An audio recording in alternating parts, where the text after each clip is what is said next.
Sadistic Penguin Studios presents the At the Show podcast with Tom Yumper Garcia. Okay, you people sit tight, hold the fort, and keep the home fires burning. And if we're not back by dawn, call the president. And Tony Tulsa Burt. I don't know this industry jargon, YP, MP, whatever, okay? All I know is that I cannot get a record contract. We cannot get a record contract unless I take these tapes. It's almost time, so grab a drink, get your popcorn ready, and join the film discussion with two guys from Chicago talking movies.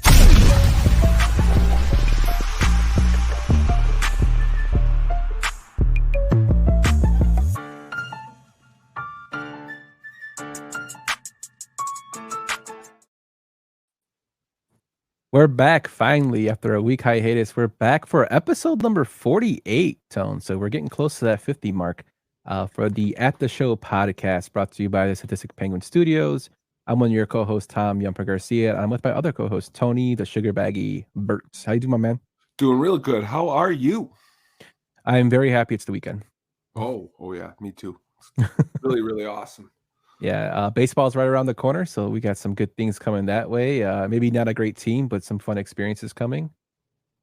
It's also the start of blockbuster summer movie season, so that's coming soon. Yeah, that's right. Oh man, so many good movies that are coming. Lots of good movies coming. Yes, sir, my man. So we took that week off for the Oscars, and then we took last week off. Just to recharge our batteries before we start going into more deeper content. But let's go straight into things, Tone. Let's go into what we've been watching this week. That's a me. And also, what were you just watching? So what were you watching this week, my man? Well, a couple things I've been watching really quick before I get to what I've been watching. You ever dive into the X-Files? Yes, I'm a huge fan of the X-Files. Oh, that's wonderful to hear. We'll get to it at a later time. I just wanted to make sure that you have, because man, I've been spending lots of time digging into that. But besides that, two thrillers, big fan of thrillers in general, especially late 80s, early 90s thrillers. The first one here is Pacific Heights. If you're looking for Michael Keaton in ultimately amazing skeezy role, Pacific Heights is where it's at. Today is Matthew Modine's birthday. Earlier today on the polls, we did Matthew Modine birthday Twitter. I wish I would have thrown this on here. I just didn't want it to get no love. But this movie is really awesome. He's takes over, Matthew Modine and Melanie Griffith take over an apartment building, and Michael Keaton moves in and pretty much terrorizes them to extreme ridiculousness. But you ever seen Pacific Heights? So I've seen bits and pieces. I have not seen it fully.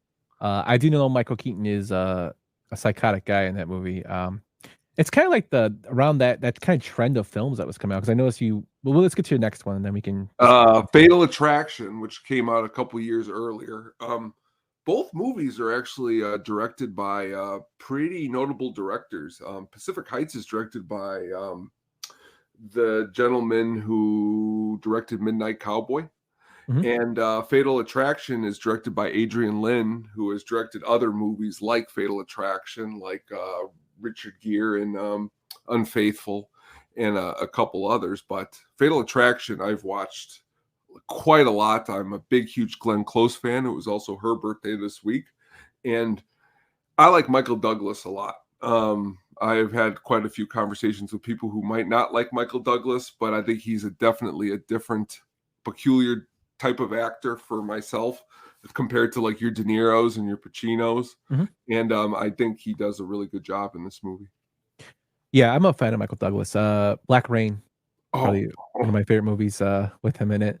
Wall Street, of course. Great.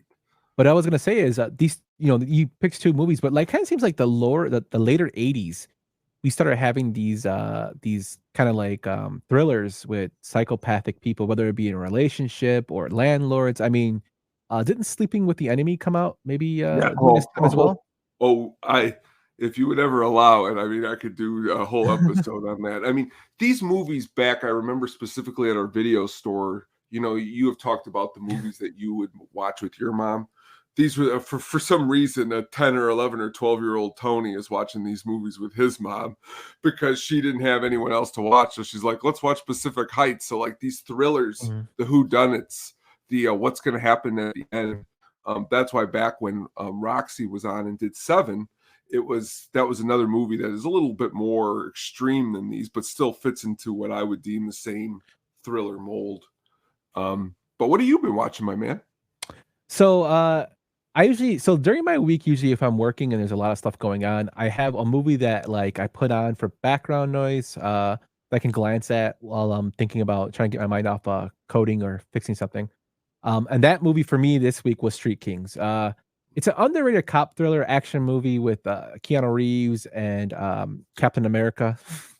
He's in there. I always call him Captain America. But you have like House is in there, the guy from House, Hugh Laurie, Forrest Whitaker's in it. Yeah, Jay Moore. Ooh, I hear. That was me. That was me. I thought it was me. That's all good. But Jay Moore's in it. Nice little cast. Not the greatest movie, but it's entertaining. Common makes an appearance. I love movies with Common in it. Huge fan of a Chicago boy. But yeah, it's a crime thriller. If you haven't seen it, check it out. Keanu Reeves plays an alcoholic cop, and I'm just a huge fan of Keanu Reeves, so anything he's in, I watch. Have you seen this one? Oh, there's two movies that seem to come out around the same time, and Street Kings is one of them, and the other one, it's with Edward Norton and Colin Farrell. What the hell is it called? I'll come to it in a second here. But Street Kings, it's on Hulu, I believe, right now, and I've watched it.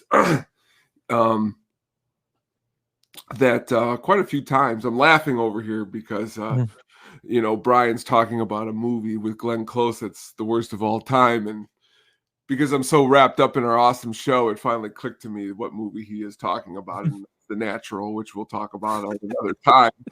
But back to Street Kings, really awesome movie. I could talk about Forrest Whitaker for quite a long time, and his performance in this movie, especially the end. Tom, Tom, Yeah. Come on, Tom. The way he talks, man, this movie, I like him a lot. You sleeping on the couch. Yeah. It's like just like phenomenal actor though, like phenomenal. Even in something real quick in like Scorsese's Color of Money, he's in it only for a little bit. It really picks up on the good movie though. Yeah, just to go off him, like another movie that he's really good in that doesn't get a lot of publicity, especially like in actions or even drama circles, Ghost Dog. Oh yeah, that's another one that is really a good movie that people should really definitely look out. Really not a traditional samurai movie, but it's more of a modern samurai in like US. I would definitely recommend if you haven't seen that one, check that one out. But it's really, again, it's a really good pick. So when you kind of let me know what it was, I was like, oh, okay, this is good. Definitely. Yeah. And then the second movie I watched is a old faithful to me, a movie it's a movie that I think has gained popularity within the past maybe 10 years. And it's called Crossroads or Ralph Macchio. I think it was made in 1986. It's basically a retelling of the Robert Johnson Faust, of selling his soul to the devil. So he meets a person that used to play Robert Johnson, sold his soul to the devil, and they're on their way to get it back it's a long little story in it, but awesome music in it. I do like the characters in the film. Ralph Macchio and the person who plays Mad Dog in there is hilarious. A young Jamie Gertz is in it. It's a nice little, pass the time film with a lot of good music in it. It doesn't get enough love that it should, but I'm glad to see that people are starting to recognize it. Steve Vai, I think I say Vai or Vi. Steve Vai, his solo at the end of the film is outstanding. It's probably one of the best solos you ever heard, and he actually wrote the dueling guitars solo. Coming to Town, just brought him up on at the hookup. Coming to Town, Steve Vai, but a great movie. Yeah, awesome movie. I would love to do a deep dive on that one day. One. Definitely. Down the road would be a really good one to do a deep dive. Brian said, "Crossroads is the original title. I call it. It's 4 a.m. Still making HBO. That's how I saw it. It's the first time. But yeah, if you haven't seen it, definitely check that one out." Real big before we go on back to Street Kings, the movie I was talking about with Edward Norton and Colin Farrell called Pride and Glory. You ever see this movie? Yes. It's again, it's another genre that I enjoy if it's done well. A corrupt cop who's really working under the cover, black gray. I love all that kind of stuff, man. Oh yeah, those like we maybe should do something down the future, like in the future on cop films that people don't really know. Look at us here brainstorming live. Perfect. But that's what we watched. Let us know what you watched over at the show pod on Twitter or X, or give us a shout out on our Twitters, Low Yumper and the Sugar Baggy, and let us know what you've been watching. But Tone, we have a special segment like we do every few weeks, and we're gonna bring Roxy back on for her segment, and she's got a movie that people are pushing for her to watch in Requiem for a Dream. So let's give her little intro, and then we'll bring her on for this. Popular movies of all time, sir. What were you thinking? What the hell was that? Miss Roxy, how you doing? Doing well, my friends. How are you today? Happy Friday. Yes, In a happy dream. Friday. Yes. So, You live in Roxy, a dream, huh? Oh yeah. Oh Okay, really? okay. Yeah. I at work today I was practicing how sincere I could be without actually not, and I'm really good at it. Not that that's what I'm doing here, but or I'm when so you proud came of you. on. But I live in the dream is a quote I use all the time, even when it's Yep. hell. Sam says he knows you. It's a small world. Oh, that's coincidental. Oh, that's awkward. Yeah. Hi, Very Sam. nice. How's it going? Hello. Sam's my ride or die. Sam's my ride or die. I love him so much. He's awesome. So Rox, you've been going through Yes. this wave of films you never saw. You started off with Silence of the Lambs, then we went to Seven, then we went to Fight Club, and then everybody was telling you to watch Requiem for a Dream. I told you, I was thinking maybe you start off with Less Than Zero, but you went straight for Requiem for a Dream. Just a little background for the movie. It's directed by Darren Aronofsky, who directed The Wrestler, Pi, The Fountain, The Whale, and Black Swan. It starred Jared Leto, Jennifer Connelly, Marlon Wayans, Christopher McDonald, and Ellen Burstyn. And it had a budget of $4.5 million and made a box office of 7.4. Not a lot at the box office, but was a big cult hit. It's one of the films that has been said on a bunch of people's lists that you have to see it before you die. So, Rox, what are your initial thoughts of the film? It was fine. I did not have any qualms. I should say that I'm glad you mentioned some of Darren Aronofsky's movies, because I, of course, have seen The Fountain. I went and saw it in theaters when I was 14 years old. Oh wow. I used that That's information actually- how you wish. That's when it came out, so that's how old I was. But so I saw that at 14. But this movie, I will say with all sincerity, like it's the trauma, for lack of a better word, in which you experience from it is highly generational. Because as a kid that grew up on the internet, I've Talking seen about my much generation. worse. Like the internet greatly prepared me, yeah. unfortunately, for this movie, and so it's understandable that the people who were suggesting that it was going to provide X feelings or circumstances were going to do X, Y, Z, definitely did not grow up with the internet, and that's no shame, you guys. Like, nothing you can do about it. But I think growing up being accessible to the internet at any moment essentially made this a very easy watch. Sounds like bad, but it was a light watch in my opinion. That's interesting. I mean, well, of course, take that how you need to. No, that's interesting. Like I said, we take all views and like it's your view. It's like not wrong. It's not right. I mean, just 'cause we don't agree. We don't agree. It's what it is. I mean, it's the whole great beauty of film and art and in general. But I'm. It's interesting the way you bring it that way. That it wasn't as impactful due to the internet and stuff going on in your generation. Were there any characters that you found relatable to real life, or was it kind of like out there? I mean, I think all of them in their own way were relatable to real life. I just think that like the imagery and the method in which Arfonsky, I apologize if I'm mispronouncing his name, but like Arfonsky wished to like, display some of that stuff, especially the like end scene with the woman trying to obtain, drugs. I mean, we might get to that, so I'm not trying to jump No. ahead, but like you can No, tell please. based on the lighting and just all that stuff, the way it was meant to be portrayed as like this very like dark kind of concept. But like I felt like all the characters in their own right were very relatable. Um, I think the mom, like many people might agree, was the toughest character to kind of like swallow just in terms of what she was going through in the movie. I mean, it did make it easier for me to just tell myself it was a movie. And but I've had relatives be in psych wards, and so to see kind of like slight dramatization, but also probably not very much a dramatization to that part, made it hit a little bit. But I don't personally have a lot of experience, obviously not firsthand, but even with people I know that are addicted to drugs or anything. So I'm probably just not the intended audience for the type of intensity and depth that this movie wanted to push people to. Yeah.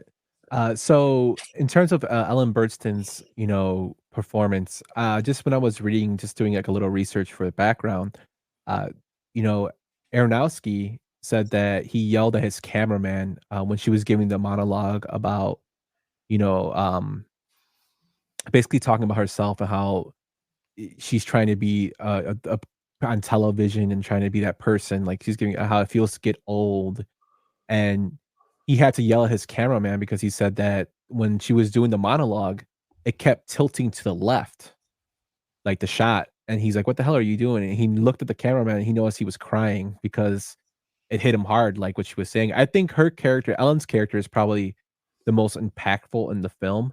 I do know Yeah, people I agree. Jared Leto's character and Marlon Wayans' character.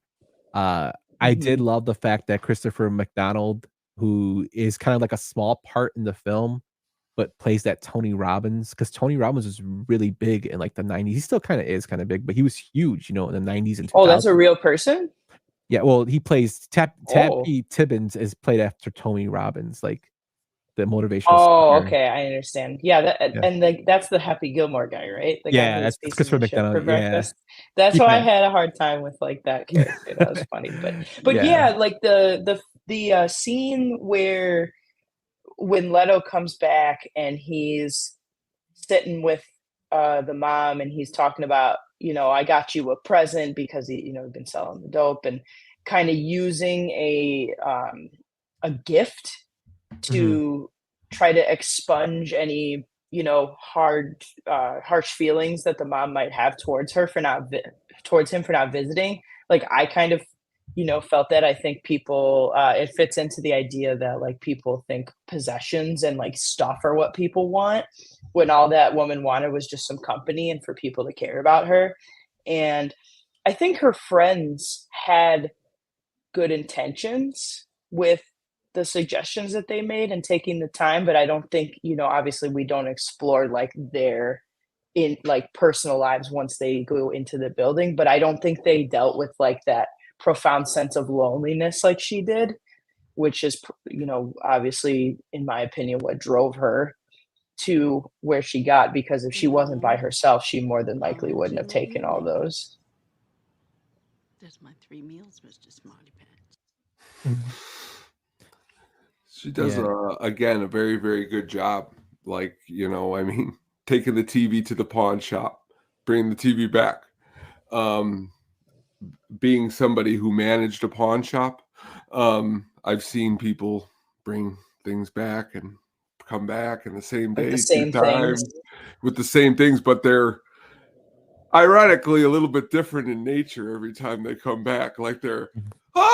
like they're more up, or they're more drunk, or they're more Do down, or if they bring the same item more than once, do they get the same amount of yeah. money? So like what a real quick, what a Makes sense. pawn shop is like a bank. So, but you're Yeah, using you're like loaning items. stuff. So like, but Yeah. like if you had a water bottle and you brought it in for $10 and you picked it up 10 times, they'd give you $5 for the water bottle. They keep upping the price if you keep coming back and picking it up. But then when you get to Oh, I $30, see. you could say peace, but they made their money off you because you did it all those times. So it's kind of like, Yeah, that makes sense. you know, so she's Yeah. like bringing the TV back, you know, but her performance, the only thing about Jared Leto was his arm, the way it rotted off. Like that was Oh, something I yeah, hadn't and the really thing, seen yeah. too much in movies before up until that point. Like that was Mhm. enough to say, that's pretty Yeah, disturbing. I think it kind of builds into the point that this movie is meant to be more of a visual display than like a Mm. verbal display. I mean, I think even if it was one of those like weird silent movies, well, Mm. silent movies aren't weird, but like for the modern times they'd be odd. But like if they didn't have any script and they just went solely off how they are presenting the scenes, I think those same moods and feelings would have come out just as easily. It's true. Yeah, it's a total visual movie. It like I think that the little arm was probably one of the things. I remember watching it and was like, what the fuck? Like it was disgusting. I mean, my thing that really like kind of I always remember about the film is not just the content that's in it and like the real life situations that can come from it, but Clint Marcel's score for the film is phenomenal. Like the overture, the beginning of the piano playing with the violins, that the whole score of the film is like awesome to me, to the point where even Lord of the Rings, the Twin Towers, the Two Towers took a sample of it and had it for their own score, which I thought was awesome. What do you think, Rox? Yeah. Yeah, very good. I think there's just a lot of like I said, a lot of emotions and moods that like these scenes elicit without even needing to speak.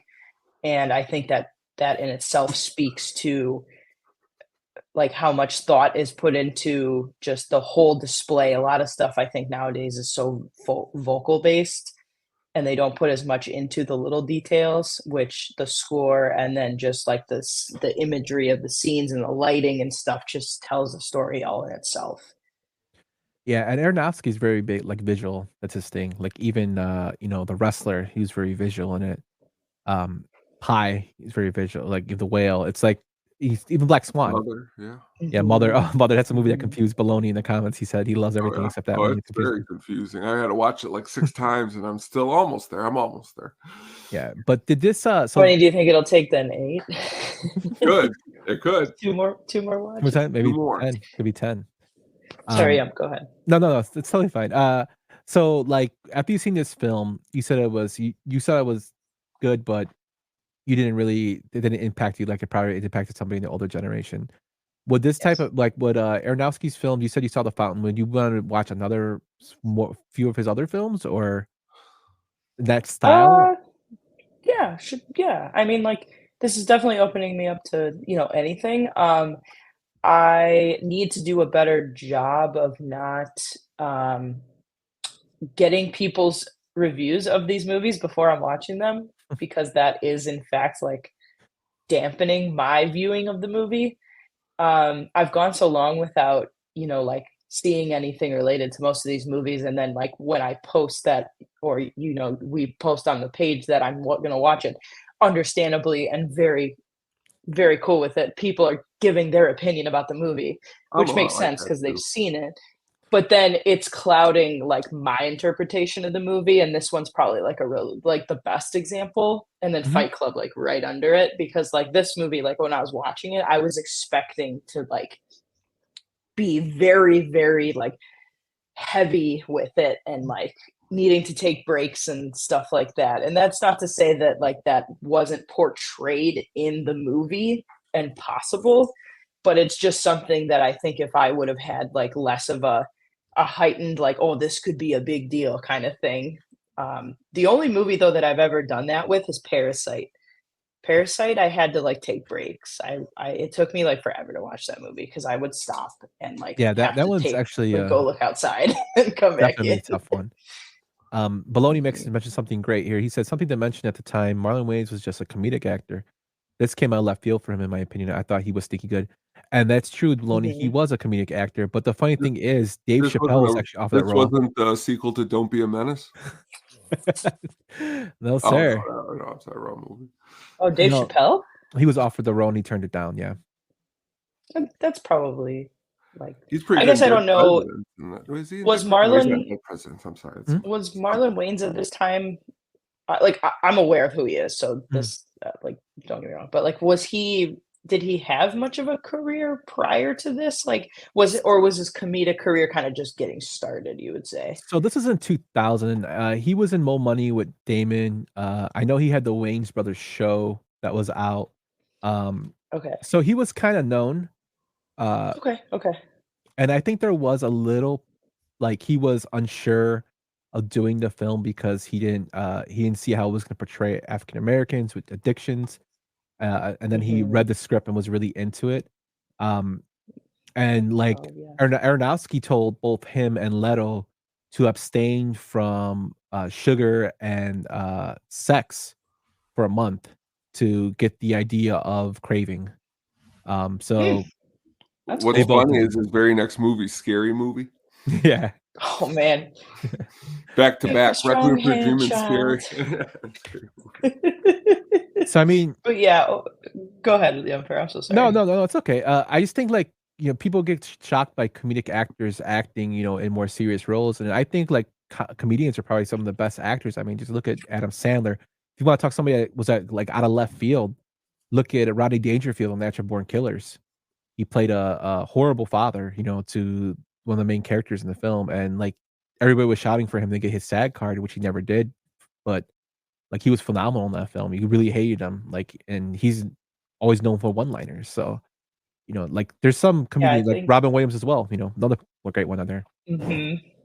Yeah, I think comedians understand the balance between like the, pain and suffering to be able to make jokes and like to the degree like not to the degree in which they do, but to be able to make something in my opinion, to make a joke land about darker content, you have to have a deep natural understanding of it. And it's not just Mhm. something off the brim. It has to be, something you feel internally. So like I'm not suggesting that they should like be depressed or anything, but I feel like those people who it's a natural delivery and stuff, it's because they feel it. It's not just something they're writing down and sharing just for no reason. Mhm. Yeah. Robin Williams, yeah. So any closing thoughts on the film, Rox? Overrated in regards to wow factor. The cum circle scene was some of the funniest shit I've ever seen in my life. Only because you got the guys going like come, funniest shit in the world. Like if you take that out, the scene's kind of fucked up. You add in these guys like cheering for cum in 2024, that's hysterical. That is it removes in like to me any sort of seriousness in which that is intended to like portray. You just lost me. It's so funny.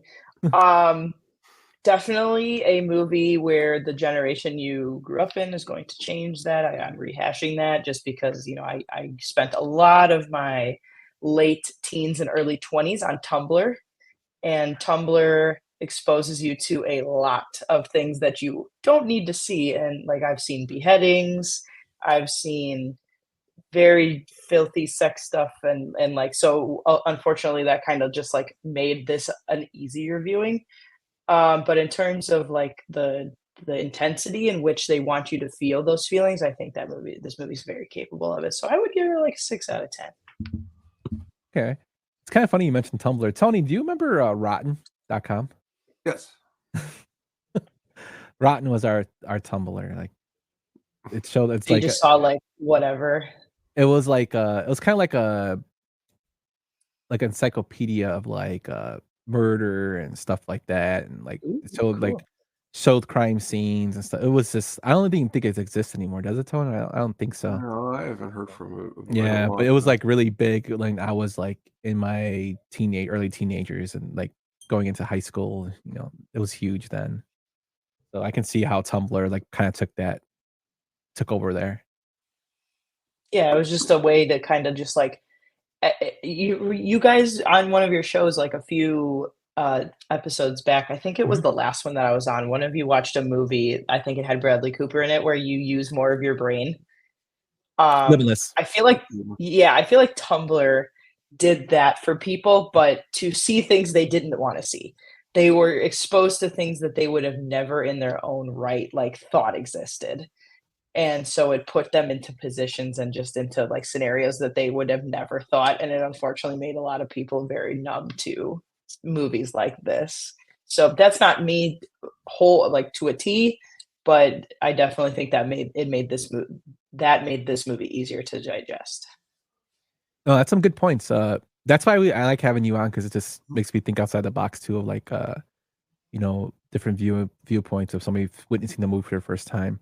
Yeah. So Tone, what do you think we should give her next to look at? Ooh, I like, we'll I don't know. Do you want to give her more Darren? Mother? Mother knows. If you don't understand Mother. Well, that would be what's great. Maybe me being, maybe it's her, maybe it's the different generation. I didn't understand it because I'm, a different. It would be kind of funny if she watches it with CPG and she's asking him every 5 minutes, like, wait, what's going on? I probably will. So if there's a movie that you want me to watch, Have you ever seen like American Psycho? That's the one with Christian Bale, right? Uh-huh. I have seen that. I just watched it last year for the first time. What'd you think of that one? Real quick? It was good. I did really like that one. I liked the twists to it and stuff like that. I thought it was really well thought out. Very. I like the monotone delivery through most of the movie. I'm not really into movies that make you like deep think. Not saying that I can't absorb them, but I am not going to probably get out of the movie what it's intended for, because I'm missing a lot of stuff, at least just on the first initial view. Like if I watched it again, obviously, like you were saying, for the one movie that you've watched 6 times, like you're taking in more and more as you watch it. So as long as there's a movie that you feel like I could at least get enough out of it for this on the first watch, I'm good with whatever. So I got 3 recommendations. The first is from Baloney, who said Pi is a good film. Pi? Also, that's an Aronofsky film. And Brian also says you like wrestling, you could enjoy The Wrestler. My brother texted me right now and told me to have you watch The Machinist. That's what I was gonna say. I was gonna say The Machinist. All right, so it sounds like The Machinist. You should watch The Machinist. I was gonna say The Machinist. Your brother is the man. All right, I was then I will watch. And you're like, you're gonna be like, no, I've never seen The Machinist. He said The Machine. Oh my god, I should have said it. Wow. Wow. All right. So awesome.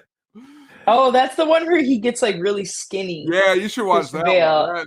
Okay, I've seen pictures of him in that when just seeing when they talk about. I will watch that movie one day, Sam, and we will talk about it. Sam, one of these days we're gonna do a Mystery Science Theater of just Geely. It's probably, honestly, at this point, I don't think Sam's actually seen it, and he just wants other people to see it so that he can. But yeah, I would watch this movie because I just remember like the first time I ever saw that photo of him when he's like really skinny, they suggested, I was reading his comment, they were talking about movies where actors put themselves in like such stressful physical conditions. Even like when Hugh Jackman was gearing up to be Wolverine, he would like when he had that one battle with the head guy in like the dojo thing or whatever it's called, he said he like didn't drink water for like 3 days so he could look super chiseled and shit, and he like didn't even eat fruit because fruit has sugar in it and shit like that. So just the like the limits in which these people push themselves for these movies is it better at least be a good fucking movie to make it worth it, because that dude is just skin and bones, like in that first photo I looked Well, up you know, of him, so. there's a film I can't think of it off the top of my head. That 50 Cent did, Where Dreams May Come True. I think it's called. Tone, where he lost like 65 pounds to play a person struggling with cancer. He plays a football player who gets it, and then he plays like he gets cancer. It would like I went to it. They say when you put on like Jared Leto played the guy who murdered John Lennon, and he put on 100 and something pounds, and then he took it all back off, and he got like, I forgot what the disease was called, where it's like you're not supposed to be taking off weight, putting on weight really quickly like that. Yeah, that's what happened to Matt Damon for The Talented Mr. Ripley. He lost all that weight, and they told him you can't do that no more to his body, or he would damage it like severely. So I mean, there's those actors that just go the extra mile. And that also just feels like 108 weight loss. Lose it all just to get it back on. Yeah, right all back in during the season. Yeah, I gained that weight back. But Rox, we would definitely get your opinion on The Machinist in a few weeks. Thank you so much for coming on. Do you have anything you want to plug? We just going through at All Sports Scene. We're breaking down our March Madness brackets. Probably, in my opinion, if I had to say, throughout each round, we'll kind of be taking a deeper dive into what everybody submitted. So please keep tabs on that. And if you care about collegiate sports in any way, shape, or form, and yeah, just got some exciting stuff coming up personally for some other content that I'm gonna just keep on the download for a little while, but stay tuned. And this is the last show for me before the Sox season. So let's go Sox. I'm looking forward to seeing you guys at the park. For sure. Thank you for having me. I appreciate it. This has been a wonderful experience. Always a blast. Thank you. Always a good time. See ya. See you later, Rox. The great Roxy. Very awesome. Yeah, Roxy always gives a great, insight on the films that she's never seen. I always look forward to that stuff. Every time seems to get, more and more fun, just more and more hilarious. I love the movies she's picking, to do, and it's going to be a lot. It's fun. Yeah. So her next film is going to be The Machinist. We will bring her back in a few weeks and see how that one is. We'll also bring back Mailman Jack for his segment. He was on hiatus for a little bit, but he'll be coming back. And we might have a new segment coming in the future. But Tone, moving on now, we're going to keep this train moving because we got a lot of show to get to. Like we said, the last week were the Oscars. And what were your initial thoughts? By the victors? Yes. I mean, some were I was pretty happy with, and some I wasn't very happy with. Like, I was happy. If you're looking at the screen, I was happy with like the left side of the screen more than I was happy with the right side of the screen. But that's opinions, I mean, I've heard a lot of people say that the people on the right side of the screen equally deserve to win it over the people that I thought should have been in that place. So it's these award shows are really, I don't know what the term is, fickle. You really don't. Sometimes the people you want to win, and sometimes they don't. Yeah. Thoughts on the overall show? I thought it was good. The John Cena segment probably for me was probably the funniest part of the show when he came out with the little for the best wardrobe, the costume design. He came out nude with his little card. That was a good part. I mean, I thought it was a good show. The way it flew, the flow of it. I like Jimmy Kimmel, all the way back to his early day. I mean, he does a good job. That was a joke. You couldn't see him. You just saw a card. No, it was empty. It's just a cardboard there. So like you were saying, the winners, I was happy RDJ won. I'm very happy for him to get recognized. It's time. I was happy Christopher Nolan won. Again, another person that needs to be recognized. I was happy the woman won for the Holdovers for Best Supporting Actress. I can't think of her name off the top of my head right now. When Cillian Murphy won, I was happy for him. I thought he did a great job. Still, I was kind of a little piece of me was hoping Paul Giamatti pulled that one out. But Divine Joy Randolph. Thank you, Divine Joy Randolph. I forgot. Yeah, she's awesome. She is. She does a great job. To me, though, I love Emma Stone. I think Emma Stone's a great actress. I just didn't think her role was supposedly should have been winner of the Oscar. I know people are going to say, "Oh, she I don't deserved it." know. I There's watched people it. out there. I know. I've read all There the. are there are real staunch movie fans out there, my friend, who just think that Emma was just, man, her performance was just so much better than the others. It's just nothing really works that way for me. Like nothing is like when you're in an award show, I get it. Like we're gonna have an opinion different than other opinions, but like their performances all deserve to be honored. You only could pick one winner. I totally agree with that. I just didn't think her performance. It was good, but it was not better than Lily Gladstone. A That's lot of just, people are into your and I mean, are you? Have you ever sat down and watched like The Lobster, The Killing of I a love Sacred Lobster. I love black Deer? comedy. I mean, they're okay. I mean, I think they're okay, but a lot of people are putting them up there with like Wes Anderson, and I'm not there yet. So like that's kind of where I'm not. I Her mean, performance was it's very opaque to me, where these other movies aren't like I'm always going to go back to the style of filming that was like in the 1970s, and that's what's that? So yeah, I'm not. That's kind of I don't want to sound like an immature movie fan, but that's exactly kind of how I feel sometimes. Like, and I'm and I'm sure like Bologna, you have a couple of drinks, you're trying to get yourself in a mindset where you're like, okay, and it's still you're not there. For me sometimes that's even though The Lobster, there's some good stuff there. It's still out there. what kind of threw me off a little bit about the awards is just going off. You can kind of tell who's going to win the Oscar, usually by previous award winners and previous award shows, whether it be SAG or the Spirit Awards or the Golden Globes. Usually kind of tell like who's going to win. Like I remember one that sticks out in my head a lot is when, so we just talked about it, Mickey Rourke in The Wrestler. That was his big comeback. He won a Golden Globe for the role, but he didn't win the Spirit Award, and everybody was saying, which was won by Sean Penn. Everyone was saying because Spirit Award kind of matches up with the Oscar a lot. From everywhere I was reading leading up to this, award show, Lily Gladstone was everybody's pick for Best Actress, and not until maybe a couple of days before I started seeing, oh, Emma Stone's going to challenge for the Best Actress award, which kind of made me think now, looking back, that maybe they knew something that she was going to win. I saw the movie, going in blind, like we did our reviews, and I still thought Lily Gladstone's performance was 10 times better.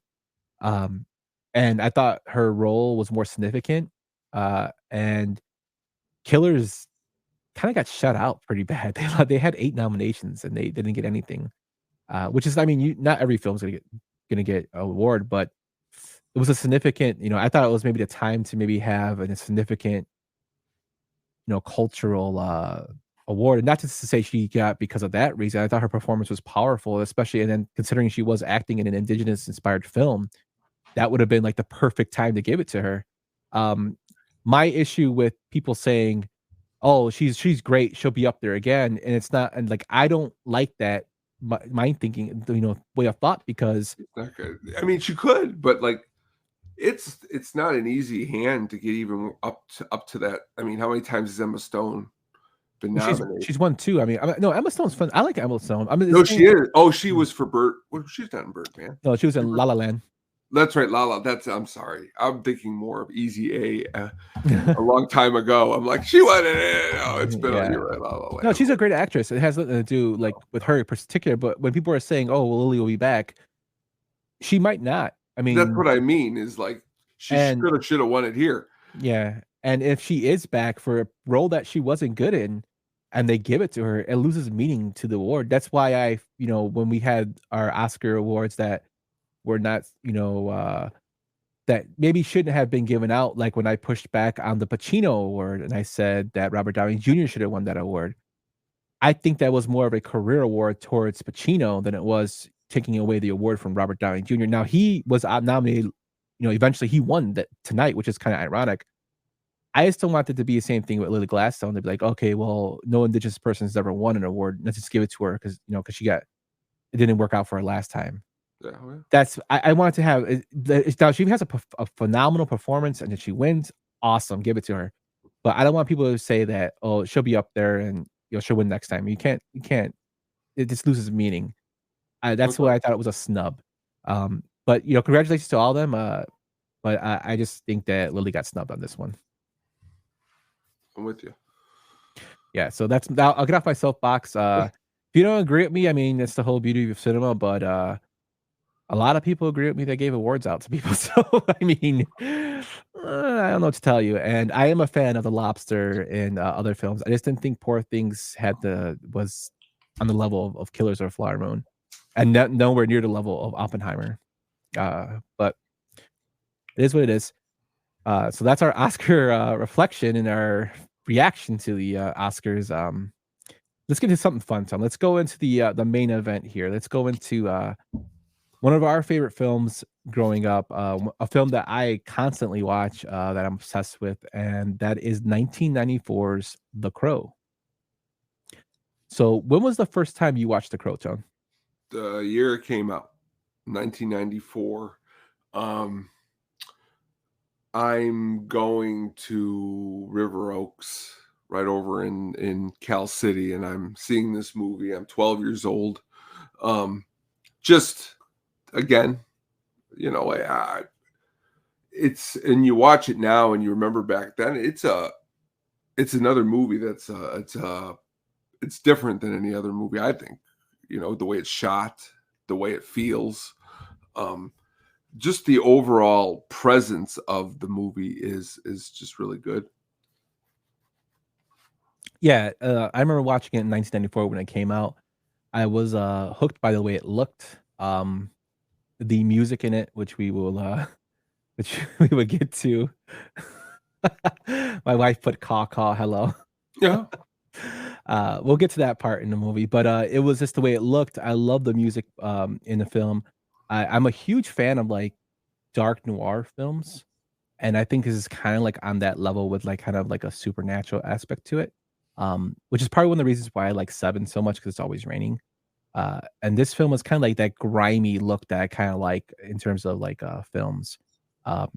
So I got hooked on it the first time I saw it, and it's become one of my favorite films to watch all the time. Oh my goodness, Brian, the Crow. That's the movie about Sting, right? The bass player, not the famous grappler. Might be, but that's what our intro to the Crow. Let's get into the meat and potatoes and get to the development.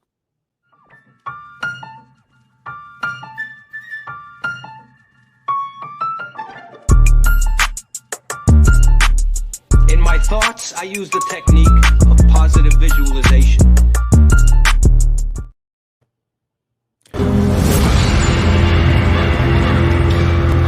Tell them. Great scene right there. Had a awesome. No, awesome scene. So the beginning of The Crow is from the mind of James O'Barr. He created The Crow in one of his comic books after having a tragic event in his life. He lost his fiancée when she was hit by a drunk driver when he was 18 years old. He explained that he realized all the other ways that he tried to deal with his grief were ultimately just numbing his pain. And it wasn't until he found the creative outlet that he was finally able to start healing, which is why he did The Crow. He was also inspired by a real life incident where a couple was robbed for an engagement ring and they unfortunately lost their lives over it.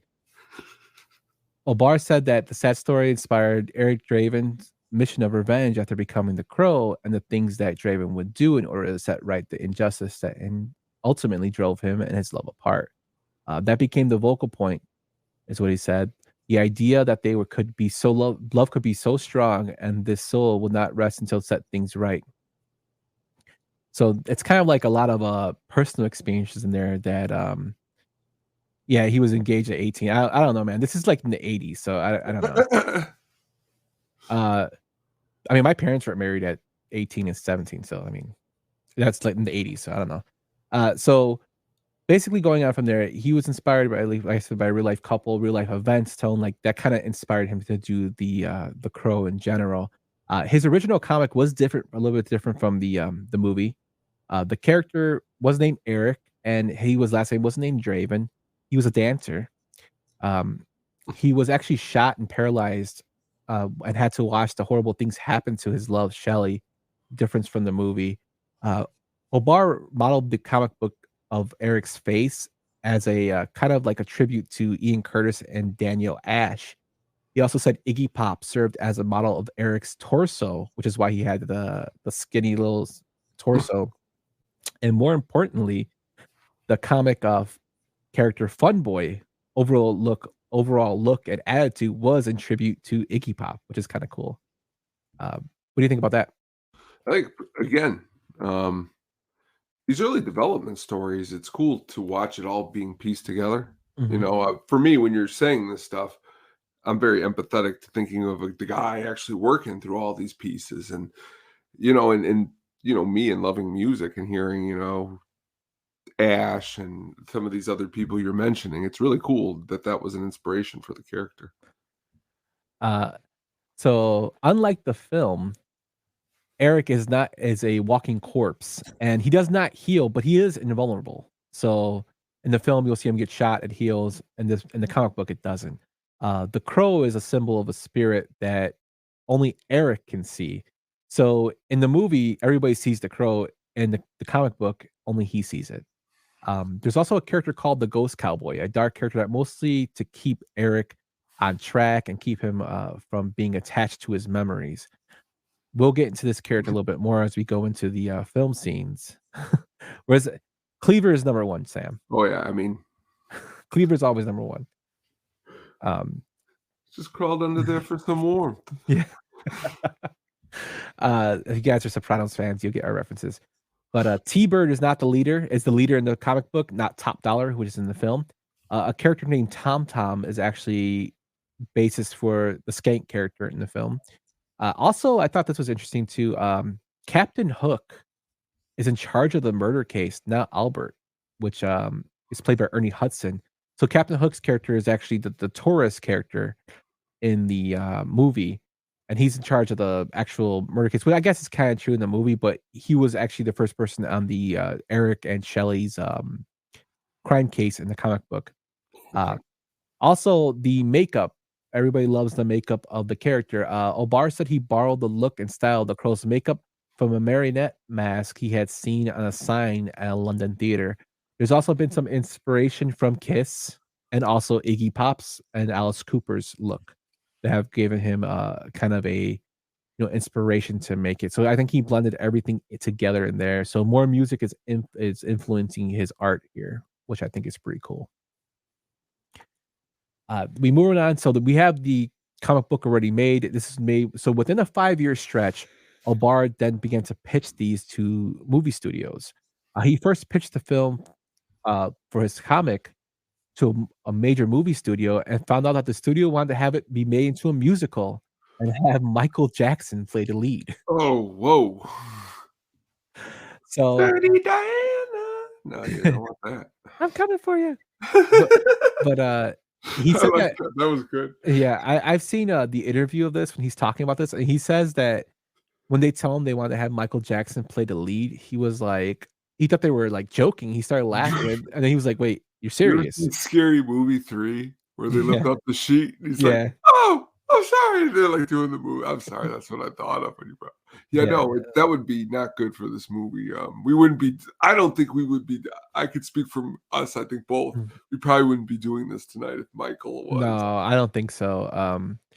But so around the same time, a producer by the name of John Shirley pitched a similar idea to Caliber Press, but was turned down due to having similarities to the comic book The Crow. Shirley then sought out Obar, asking him to let's collaborate and write a script together for studio. Obar at the time was like, okay, because he was hearing all these things from different studios and whatnot, and he turned down a significant offer from New Line Cinema to work with producers Jeff Most and Shirley on the script. It's rumored that what he turned down was New Line Cinema actually offered him a lump sum for all of the rights to The Crow. Hmm. And he was hurting at the time financially, and he said he almost took it, this deal that he didn't go into the details, but he said he almost took a deal that would have like cost him a lot of money because he was so out down and out, and his friends talked him out of it, which is kind of crazy. I mean, I could have saved a lot of other things too, but The Crow probably wouldn't have been The Crow as it is today. So Obar, Moist, and Shirley worked on the script for 2 years. Unfortunately, Shirley was actually fired from the project when they brought on a producer called Edward Pressman. Do you think who- after they fired him, they said, "Don't call me Shirley"? Maybe. Okay, I'll go on. Sorry, go on. Yep. Yeah, so Edward Pressman came on, and he's the owner of Pressman Film Corporation. They brought him on to get the film more widespread distribution, and Shirley was actually clashing with his top 8 at the time. So they went and they brought on David Shaw, who has written Critters 2 and 3, Splatterpunk, and Leatherface. And he actually added a lot of the dark elements to this script, which Shirley did not have in there. Shirley is given credit for writing the script because he wrote 4 drafts, and Shaw actually changed around some of the writing for it. So he's giving credit for writing. It's crazy that most didn't give any credit for it because basically the Writers Guild said you don't get credit for being a producer, which I thought was kind of strange. So now they have their scripts already written. Pressman actually got it to be distributed by Paramount, so they're going to have this all sent out. Now they're going to try to find a director. Pressman originally wanted to pursue music videos and commercial directors to kind of be like the lead top of the heap for this. They really wanted to go with Julian Temple being at the top of their list. If you don't know who Julian Temple is, he directed short films with the Sex Pistols, including the film The Great Rock and Roll Swindle, which is like I guess kind of a mockumentary with the Sex Pistols in it.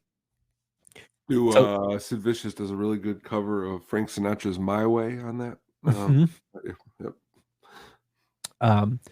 So they're thinking about having him come in for the vision. I could kind of see where they're going because this is kind of like a dark, grimy film with kind of like music focus. However, they were impressed with the directorial debut of a film called The Spirits of the Air, Gremlins of the Clouds by Australian director Alex Porras. And he was offered to direct because they saw it and they loved it. Porras originally wanted to shoot the film of The Crow in black and white and was pushed back upon. One of his cinematographers, Darius Walitsky, actually achieved the look of the film by having that kind of like meltone look, by having the film with a sepia filter and then printing it and adding lots of blue to eliminate the browns and characters. So that's why it kind of looks really kind of like bluish. This meant that the production designer Alex McDowell and art directors John Marshall and Simon Merton had to leave out the instance of the color blue because it would be oversaturated, which I thought makes a lot of sense. It does. So they had to. That's why it looks so great. And they also had to restrict that certain smokes machines had to be removed because smokes had elements of blue in it. Blue was only used in flashback scenes. Laser Mission is a great film. I love Laser Mission. If you guys are watching the YouTube, Brian doesn't like this film, so he's going to keep shitting on it. I'm currently never. I need to watch Laser Mission. I've never seen. It's a old. Ernest Borgnine, sign me up. I'm going to watch this. Old Brennan Lee film. Awesome. So now we have our director set. Now we're moving on to casting, and we're going to find who's going to play Eric Draven. Originally, the team really wanted River Phoenix and Christian Slater to play the role of Eric Draven. What would you think if they played the role? Did you say River Phoenix? Yeah. I mean, would then he end up at the club the night River Phoenix was with, or would River Phoenix, I think, was passed away already when this came. I could be wrong. Well, he was offered. Passed away first. He was offered and he turned it down. Oh, gotcha. I'm just saying, like, how eerie would it? You don't know this, but like, he died young. They both died young. But would a Phoenix would have died this way instead of the other way if he would have signed on because of what happened to Brand? That kind of crazy type of thinking. But it's hard once a movie like this is made to imagine other people and imagining River Phoenix with like dyed black hair. I guess I don't know. You know, The crazy thing is, River Phoenix died on Halloween in 1993. Okay. Okay. So, in So this film, when did Brandon died in 95, and Brandon, I believe, died in the same year. he in March 31st of 93? Yeah, so he died A little sooner. a little sooner with this film. It's Which is coming up. crazy to think about even more because if Phoenix was filming this film and accepts it, does this Yeah. back up his life a little? I mean, not that you know that's how deep I like to think, you know. But like, you know, it's crazy just before you get into Brandon Lee, just again his background and who his dad was and his whole story, and then well, you can continue. No, it's totally fine, man. Like, so they had River Phoenix and Christian Slater who were wanted by the production team. O'Barr really wanted Johnny Depp for the role. Oh, So, Johnny Depp seems to come up on a lot of the 90s, for a lot of these roles. I thought River Phoenix kinda would've killed it. I don't think Christian Slater would've been a good pick for it. I can't see him, doing this serious of a role. I think Christian Slater's a good actor, but I don't know if he could do this role. Um, Johnny Depp, I could see kinda doing it, like, but I think it would be a little bit too more Edward Scissorhands-like. Um, Richard Grieco, Richard Grieco's the king of, 21 Jump Street. Uh, Brandon Lee was then pitched, but it was shot down by O'Barr as he was afraid it would be turned into another cheap martial arts film because he only saw one of Brandon Lee's films, and you know what it was, Tony? no, what was it? Big Showdown in Little Big Showdown, Tokyo. Little Tokyo with Dolph Lundgren. Yes, Big Showdown in Little Tokyo with Dolph Lundgren. I almost said the other film with Jack Burton, but I know, that's why I was like, was he in that? He almost yeah. it's just Showdown in Little Tokyo. Yeah. I think I had that says Big Showdown. I had the film. I actually like that film. It's pretty bad, but it's 80s cheesiness. So Lee was still cast, even though O'Barr pushed back upon it, because this is what I was reading, which is kind of crazy to go against what Brian feels, is that he was physically able to do a lot of the action scenes, and they thought he could handle the acting because of his acting chops. So, if you guys don't know, Brandon Lee is the son of Bruce Lee. It's been documented he always was trying to get out of his father's shadow in terms of acting. And this role is probably one of the most what he's probably known for mostly. Due to this, the popularity and the explosion of the cult classic of this film.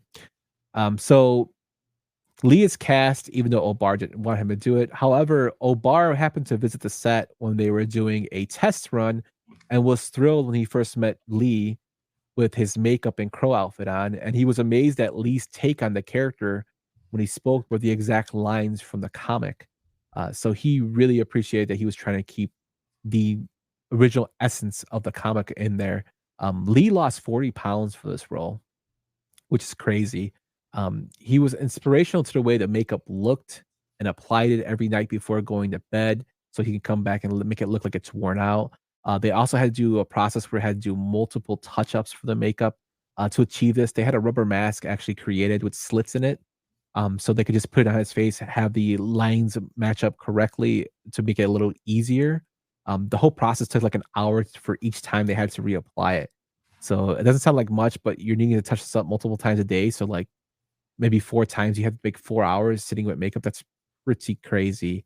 I mean, I know people now do makeup for like 5-6 hours, but to keep doing it, like having to stop and having to do it again is kind of like dysfunctional in my mind. A little bit. Yeah. Lee was also influential in keeping the film closer to the original source, which I explained. He actually even cut out a character from the original source material that was an ancient character that he thought was stereotypical.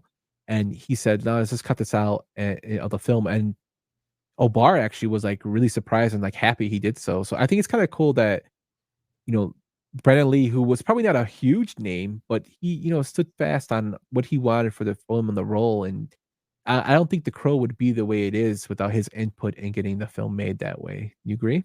Yeah. I mean, that's why I don't know if those other guys would have done that. I just saw Brian's comment about imagine the pitch in the boardroom. I got a script about a busboy with a baboon heart, untamed heart. Great film. So Go ahead, Tony. Go ahead. I was just thinking back to, 8th grade, me and my friends all laughing about a man with a baboon heart. I mean, I feel heartless now, but well, literally, he was heartless for a little while in the movie. But I'm talking about Brian bringing it up, baboon Yeah. hearts and untamed heart. You like that movie? It wasn't that bad. I like Marissa Tomei. Yeah. Yeah. Marissa Tomei is always good. But go on. No. So Rochelle Davis was actually cast as Sarah Moore. She thinks this is her only acting role, which is pretty crazy. We're gonna get to my man there in a second. They went and cast Ernie Hudson as Sergeant Daryl Albrecht, Michael Wincott as Top Dollar, Bale Ling as Micah, Sophia Sheenas as Shelley Webster, Anna Levine as Darla Moore. One of my favorite character actors, David Patrick Kelly as T-Bird. For those who don't know who David Patrick Kelly is, if you ever seen the movie The Warriors, he's the guy who clangs the bottles together and screams "Warriors come out to play." It's great Commando. Oh, he was a great Commando too. He's also in Sully. Remember when I said I'd kill you last? I lied. Yeah. He's also in The Longest Yard. And 48 Hours. He's great. 48 Hours is great in there too as well. He's good actually. And Twin Peaks he was on. He the villain. He's also in John Wick. He plays the cleaner, the leader of the cleaners. Look at us. That was a good back and forth right there. I like that. Brandon Lee, that is, was such a huge fan of the Warriors, and he was super excited when he heard that Kelly was going to be added. David Patrick Kelly is actually a really good Broadway and stage actor. He's also a very good character actor. As we named a bunch of those little like characters that probably weren't huge roles, but they stand out.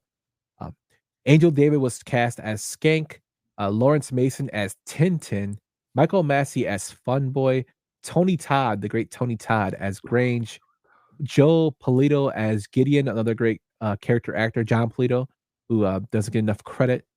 Bill Raymond as Mickey, Marco Rodriguez as Detective Torres, and the great Michael Berryman, who we might know from such films as The Hills Have Eyes and One Who Flew Over the Cuckoo's Nest, was cast as the Skull Cowboy, and scenes were filmed, but they were all cut.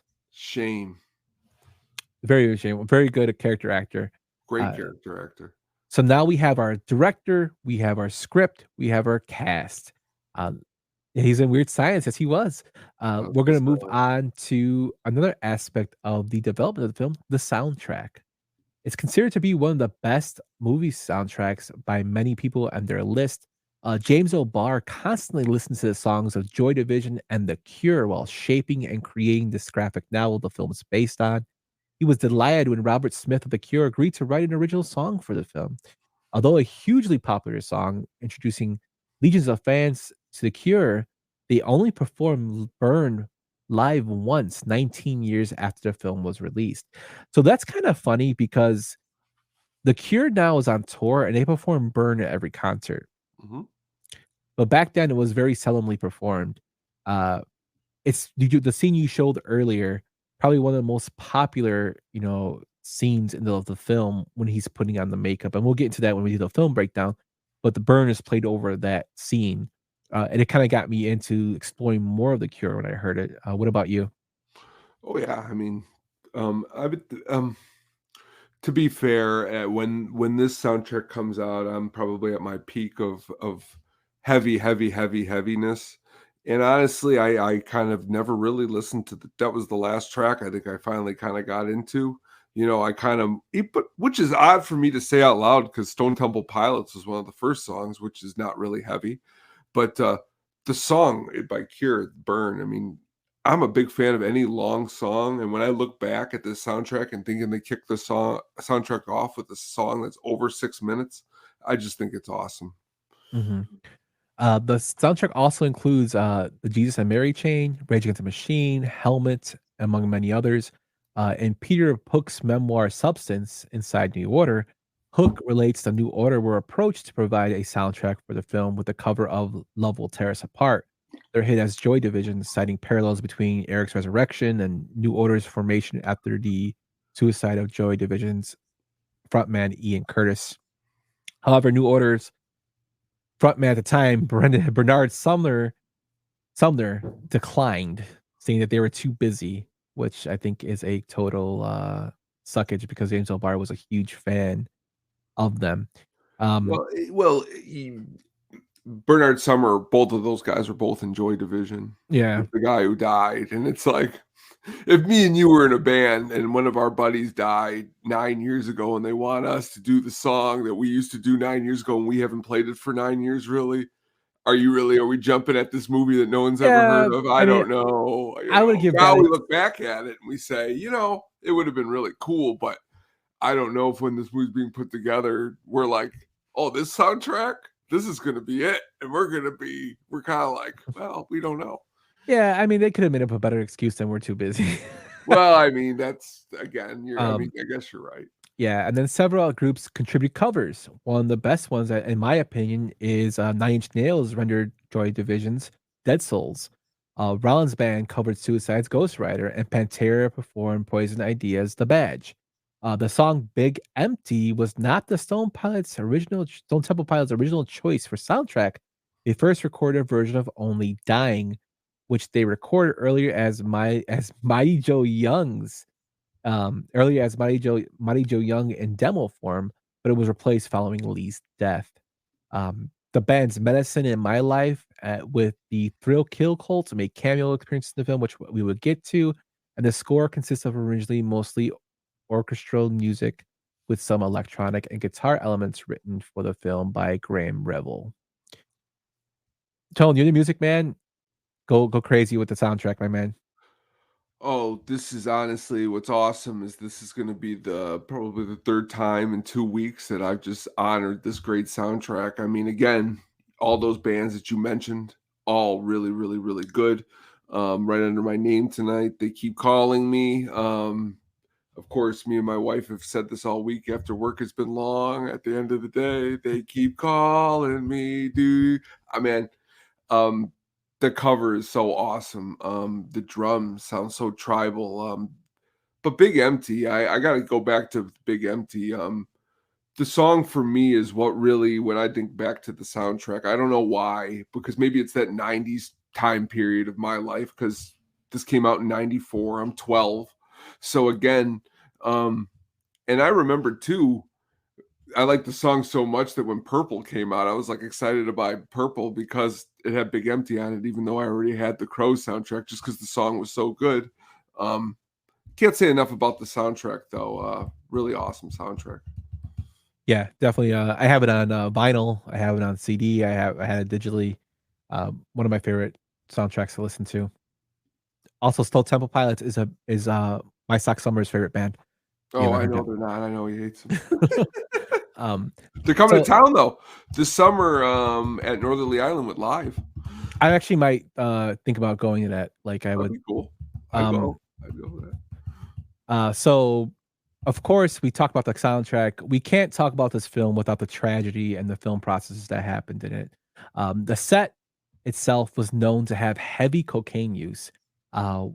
Within those working on it, such as cameramen being high, people snorting cocaine in bathrooms, things like that going on. It got to the point where Brandon Lee actually noticed this, and he was doing a scene and he heard somebody sneeze, and he just blurted out, "Somebody just lost $50," which is just showing how much cocaine use was on this film.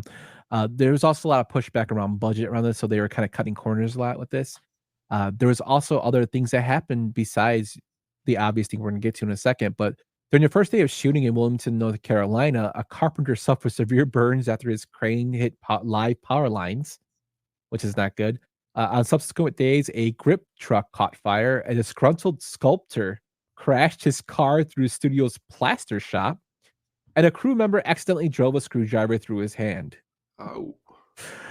There were several other accidents that befell the production crew, leading to widespread belief that the film was cursed. Like I said, the carpenter suffered burns, the screwdriver through the hand, the equipment truck burst into flames, a stuntman broke several ribs after falling through a roof, a rigger was horribly electrocuted, and then the sculptor was went berserk, and then a hurricane destroyed several of the sets. So there was not a lot of good karma going on in this shoot. and filming process. The worst thing to happen during this shoot, of course, was the death of Brandon Lee. Um, the reason being his death was caused due to a firearm not being properly checked with the prop master who was off the set for the day. Revolvers that were used were often used dummy cartridges fitted with bullets, but no powder or primer. And during close-ups, they look more realistic than blank rounds when they have no bullet. Instead of purchasing commercial dummy cartridges, the film's prop crew, hampered by time and money constraints, created their own by pulling the bullets from live rounds. Cocaine. Yes. Dumping the Well, powder drunk. charge, but not the primer, then reinserting the bullets.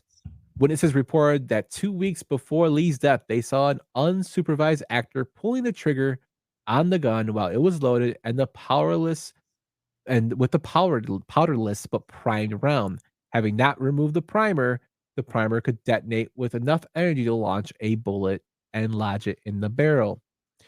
In the fatal scene, which is called for the revolver to be actually fired at Lee from a distance of about 12 to 15 feet, the dummy cartridges were exchanged for blank rounds, which feature a live powder charge and primer. So they mixed, it means that they're louder, they're filled with more powder, but no bullets in there, thus allowing the gun to fire without the risk of an actual projectile. As the production company had sent the firearms specialist home early that day, responsibility for the guns and firearms were given to the prop assistant, who was unaware of the rule for inspecting all firearms before they are fired. Therefore, the barrel was not checked for obstructions, and when the time came to load it with blank rounds, the bullet basically was shot into him when it was fired.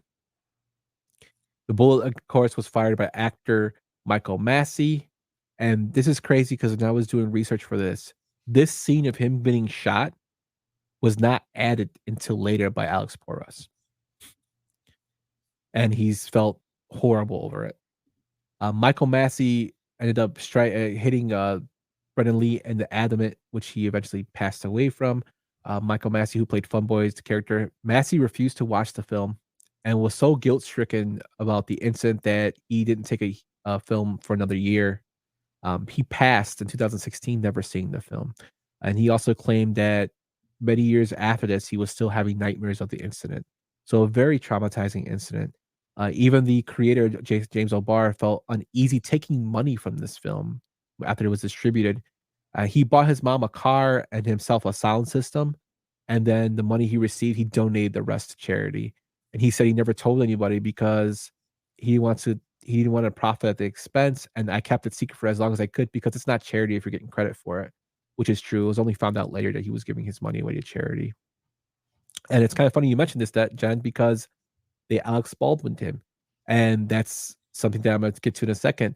The film was eventually dedicated to Eliza and Brandon Lee, who were supposed to get married after this film was completed. And unfortunately, they weren't. Lee's mother, Linda Lee Caldwell, sued the production studio and Massey for receiving $3 million as a settlement. The incident is considered to have changed the way firearms are handled on set. But with the rust issue, we don't know if that's true. Some believe that the cause of tragic death for this movie is responsible for changing gun safety law standards in film. Examples like action scenes, the guns held off to the side, and they do a tricky camera angle to avoid misfiring. But we're going through the same thing right now with the rust incident with Alex Baldwin and the prop master from that, which is pretty crazy. After Brenda Lee passed away, Ed Pressman brought in writers Wallen Green, Terry Hayes, and Renee Balser, and another writer named Michael Chernikin to rewrite scenes and dialogue to cover for Brendan Lee's absence. Notably, they are responsible for the voiceover narration in the film. Lee was supposed to have a voiceover narration, and it was kind of cut because of his untimely death. And if you guys don't know, to the audience, films are not shot sequentially; they're shot out of sequence. It could be weather permitting, it could be who they have actors for that day, it could be where they have locations bought out for that day. So it's not shot. It's very rare for a film to be caught sequentially. So that's probably why they had such a hard time, after he passed to get everything put into place. I know I threw a lot of information out there telling about this whole incident. Like, what do you think about, the irresponsibility of the crew?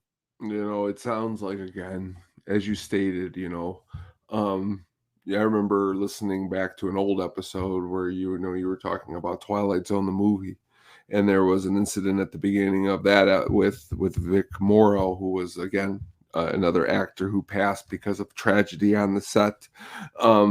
It's just a shame. It's a shame in multiple regards. It's another, like so many, what could have been, except some of the what could have beens have to do with people doing drugs and overdosing, where in this case, it was just very negligence and nothing having to do with Mr. Lee. Unless he also had to be responsible on not even his movie. He's not the producer to walk over there and look at some of this stuff. Ridiculous. Yeah, it's very unfortunate what happened here.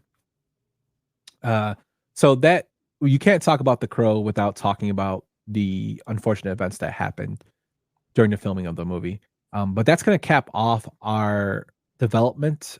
Tony, you ready to do some breakdown of this film? Let's do it. See the arc? He starts down here. He ends up here. Where's my arc, Paulie? On a big fucking hook. Well, boy, your mama must be damn proud of you. That's a great scene. Actually, in my notes, I have quotes from stuff like that. Oh, that's great. So we open the film with basically a aerial shot over the burning city. And it's said it's Devil's Night, and Devil's Night represents a night prior to the day before Halloween where they set fires. And this particular scene, there's 143 fires that have been set. We go into a building where we see a crime scene, and we see that there's a death of a person outside. It's a person being worked on that we find out is Shelley Winters, and we're seeing a sergeant by the name of Daryl Albert talking about her being hurt, and they need to move her to take her to medical care because she's not going to make it. We also are introduced to two characters by the name of Detective Torres, who's a complete asshole in the film, and Sarah, a girl who is friends with the person who's deceased, and Shelley. For the opening sequence, I actually really like this part because it shows the city on fire, and when reading through research of this, they actually achieved that with miniatures. They use miniatures and projection technology because they were so low, they didn't have a lot of money for the budget. That's the way they achieved it. I thought it was, and it still looks good today. I watched the film today, and it still looks good. The director does a very good job, this in his next movie too, really shooting a city and the way making it look. Yeah, it's a great job. So we find out that Shelley might not make it, and it's kind of pushed down upon us that she won't. And we go to 1 year later, where we see the character of Sarah visiting the graves of Eric and Shelley as she gives a narration over love being strong and being able to be brought back for wrongdoing by a crow. This is the first appearance of the crow as he perches itself on top of Eric Draven's gravestone. The funny thing is that wasn't actually a real crow. It was a raven. They use ravens for this film because they're bigger and have a more substantial beak. So, for those wondering why the crow is such a predominant figure, in folklore, the crow is associated with death and change. It's also if you guys have ever seen the Red Hot Chili Peppers music video, Other Side, it's a big predominant role in that, as it's supposed to mean the warning of death is coming in his dream, which is pretty crazy. So we do then cut to the basically development of Sarah and Albert, basically showing that they have some bonding going on. They're at the hot dog stand joking around and talking about onions and hot dogs. I hate hot dogs, so it's the most disgusting part of the film to me. But then we cut into the introduction of T-Bird, played by Kelly and the gang. It's funny. Hold on a second. What did you say you hated? Hot dogs. All right, we'll get to that later. Keep going. I thought that's what you said. I couldn't I was like, okay, go on. Yeah, I can't stand hot dogs. When T-Bird and Funboy and Tintin and Skank destroy the arcade, T-Bird says, Lake Erie was actually caught on fire once, all the crap floating around in it. I wish I could have seen that. Something like that actually did happen. But it wasn't Lake Erie, it was Lake Cuyahoga River in Cleveland, Ohio, which feeds into Lake Erie. So he's kind of right. I thought that was pretty crazy when I was reading it. We then cut to the explosion of the building they just blew up, and then we see them drive away while listening to the Stone Temple Pilots, which is great. And then we see the actual crow start to resurrect Eric. This scene I kind of like the way it's done. How they see him pushing through the ground. You can see the dirt rising, kind of like it's breathing, and he breaks out like it takes that real deep breath. And then he's slowly walking through the alleyways, and the crow's kind of leading him to get boots and clothes and whatnot as he's walking. This CGI was used for this, so CGI is still new at this time, and it was used for when Brendan Lee's actually walking and he first enters the apartment after digging himself out of the grave. It was shown, the footage shown of him walking, the rain was actually made digitally, and him walking through the alley was actually him walking through a hallway, and they had it CGI around him to make it look like he was walking through the alley, which I thought was pretty crazy. And then when he walked into the building, they actually had droplets of water added by CGI, which I never noticed until now, until I read about it. That's pretty crazy how they did it. That is very crazy. While in the apartment, he touches his cat Gabriel, brings back a bunch of memories of how he was murdered, how Shelley was taught, basically abused. We see T-Bird reading from Paradise Lost as Shelley is abused and hurt. Contrary to belief, everybody who I've talked to about this film say, "Oh man, they show Brandon Lee's real scene where he gets killed." That's not anywhere in the film. They cut that out and they destroyed the footage. So it's not, nobody's ever seen it besides the people who destroyed it. So that's a rumor that's put to the rest. David Patrick Kelly actually bought an antique copy of Paradise Lost to the set so he can use it for his character when he quotes the story. So that book that he's holding and that scene is actually his copy, which I thought was kind of cool. Well, that is really cool. So, I mean, technically, this is kind of like an indie movie. I mean, really. Yes, it is. I mean, it's pretty awesome when you think of it like that. Definitely. We cut to the pit where we see the gang standing around taking shots and drinking bullets, which I think is hilarious. And then we hear the infamous and famous words, "Fire it up." So, Tone, what do you think about this whole scene where they're sitting around taking shots of bullets? I love scenes like this. Ridiculous, awesome. A lot of good character actors in this movie. And even again, rewatching it this week again, seeing them all at work, I'm big fan. Yes, great dialogue. It's crazy when they're trying to outdo each other. One's putting cigarettes on his tongue, the other is just flipping around bullets, and then it's really bad henchmen, doing bad henchmen type things. Yeah, you can tell they're crazy. Oh, yeah. And then we cut to Eric, who's reminiscing about everything and looking at photos. And as we, I didn't touch on this, but Eric, for some reason, when he touches a thing from the past, can conjure memories in his mind.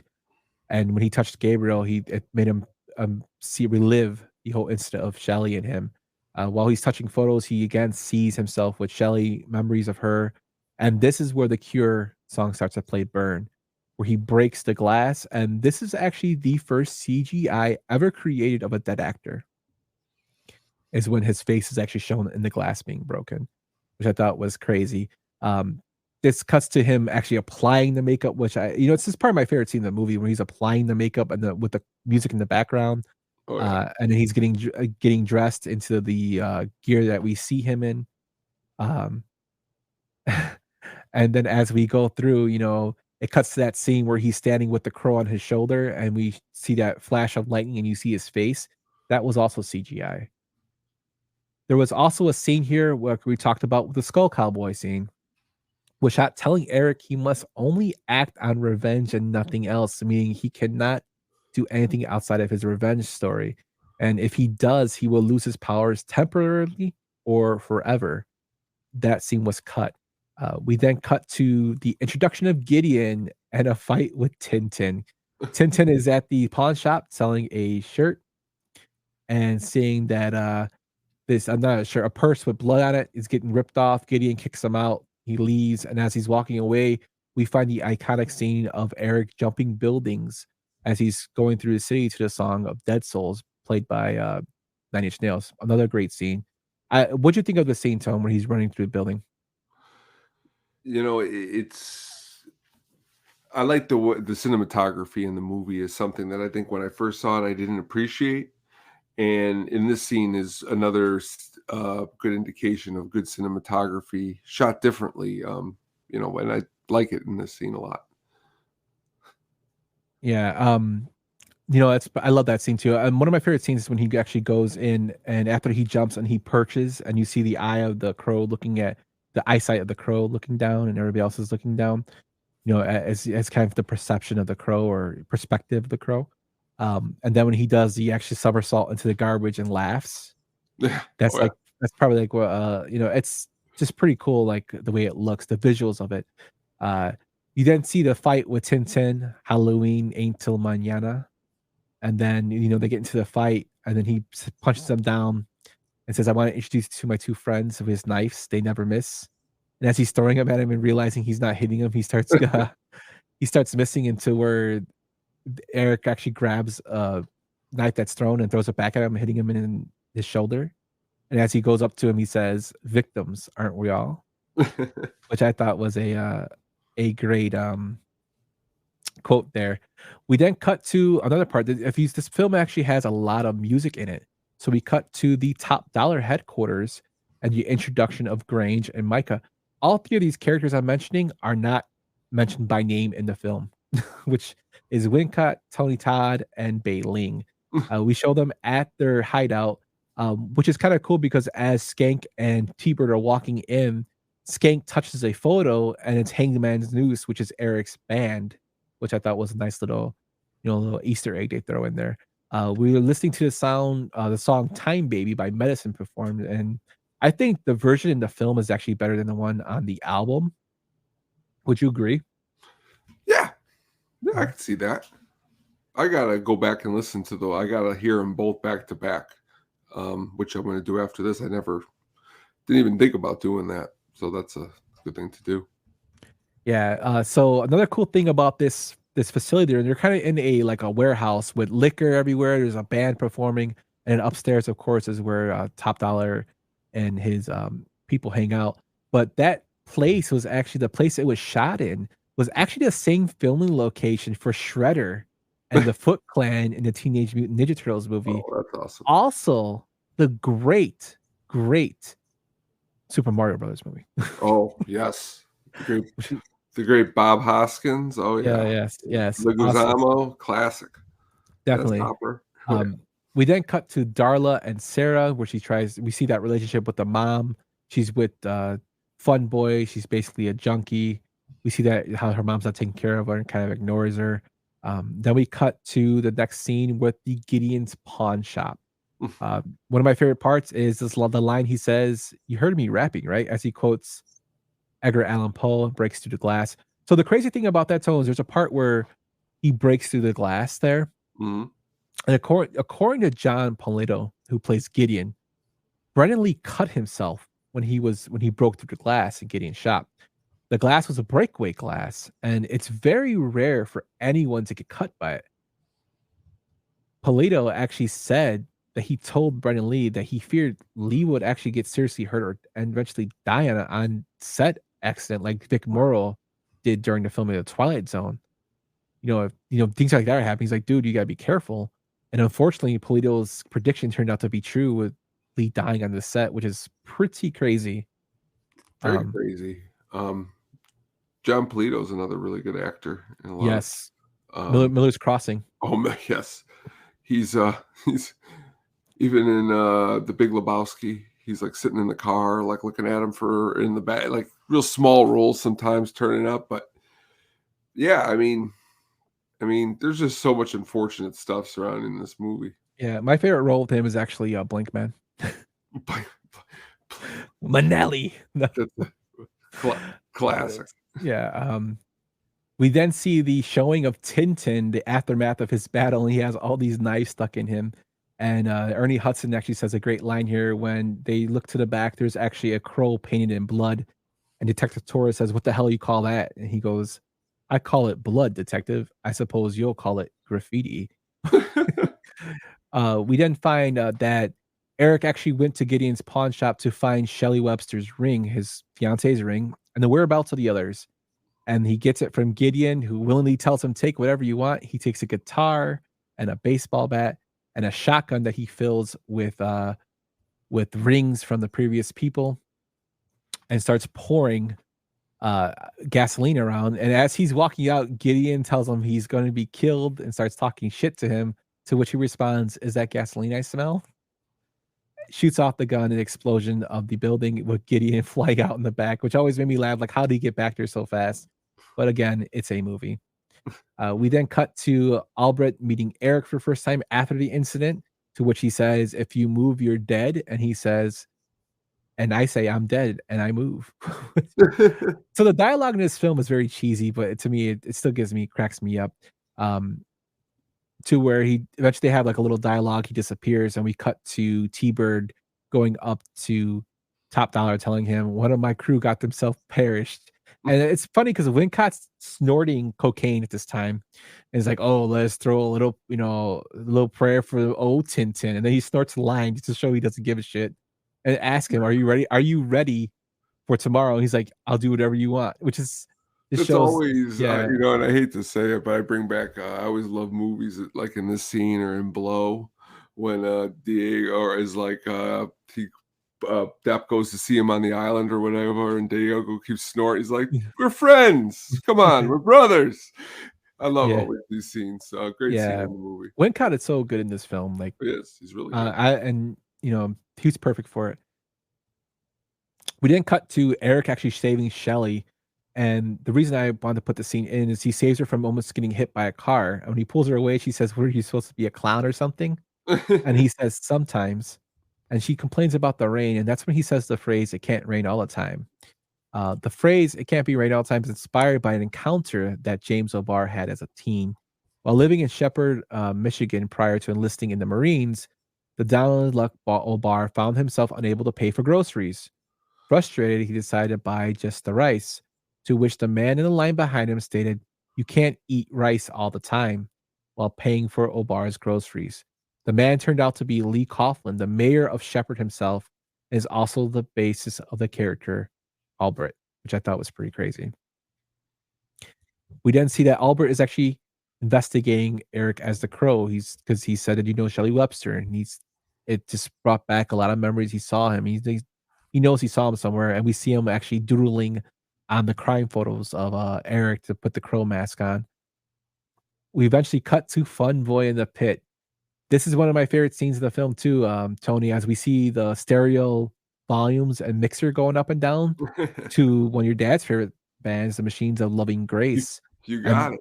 And they're all getting high during this. Go figure. The visuals of this scene I love, as the guitar riff is going and he goes underneath the light bulb and makes that face, and then he runs towards him and strings his guitar to where it makes that sound. Oh yeah.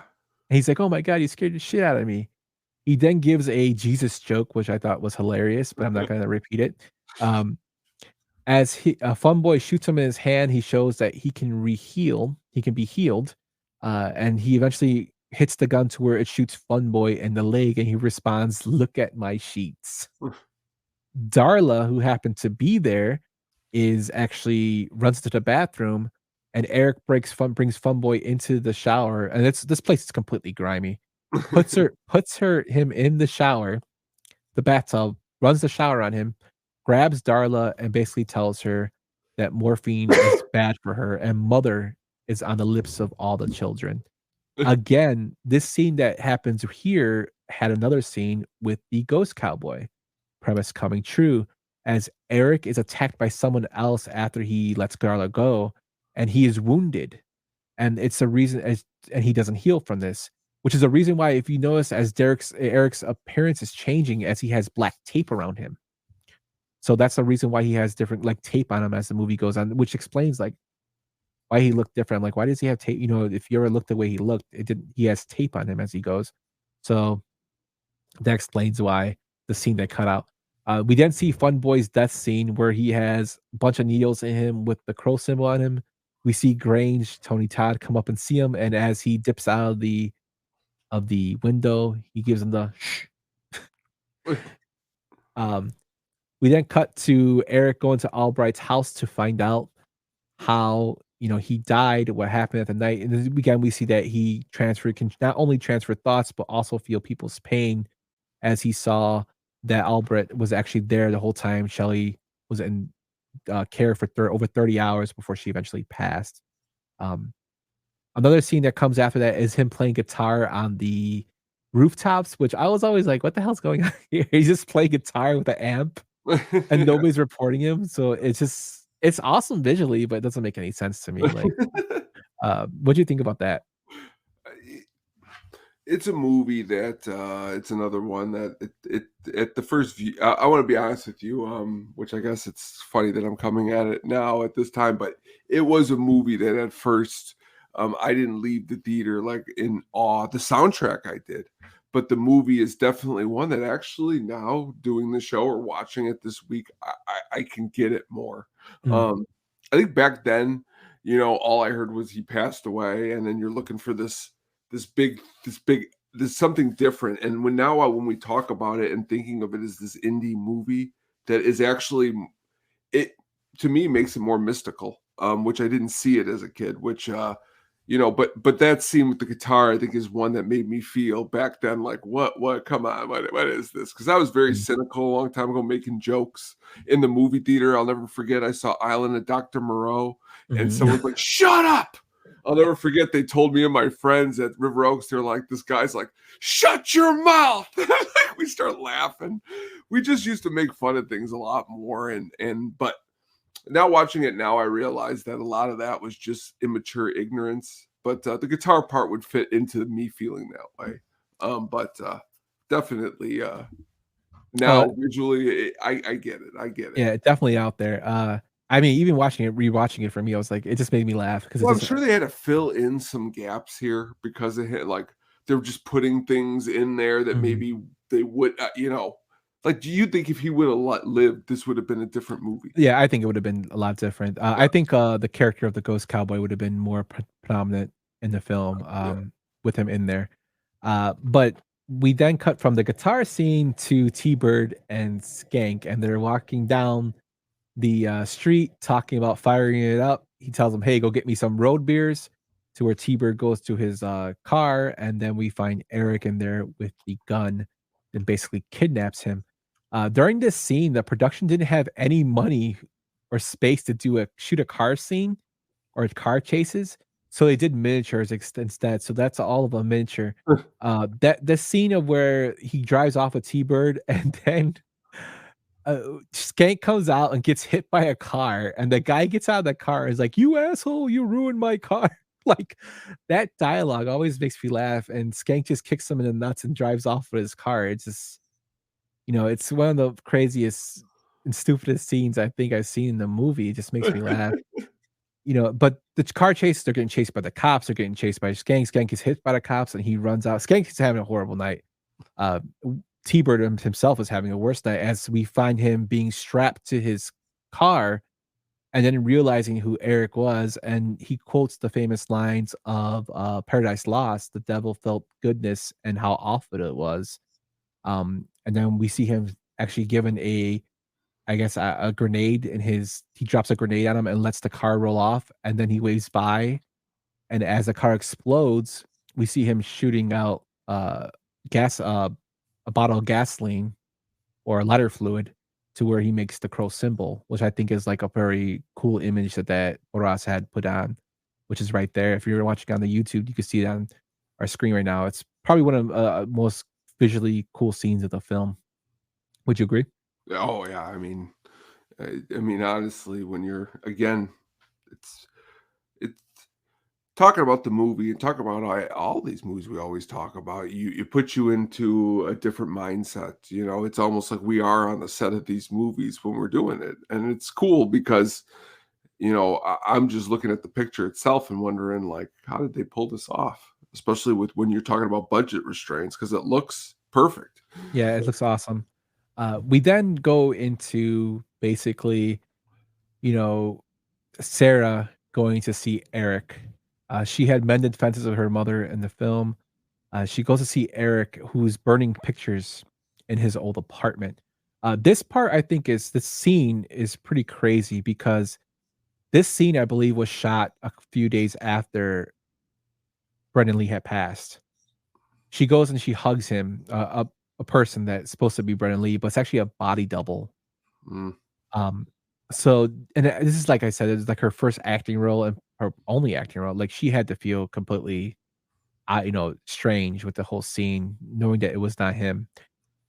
Which can only understand. It's understandable, how she probably freaked out, which anybody would have. Hmm. It's just crazy that was shot a few days after he passed.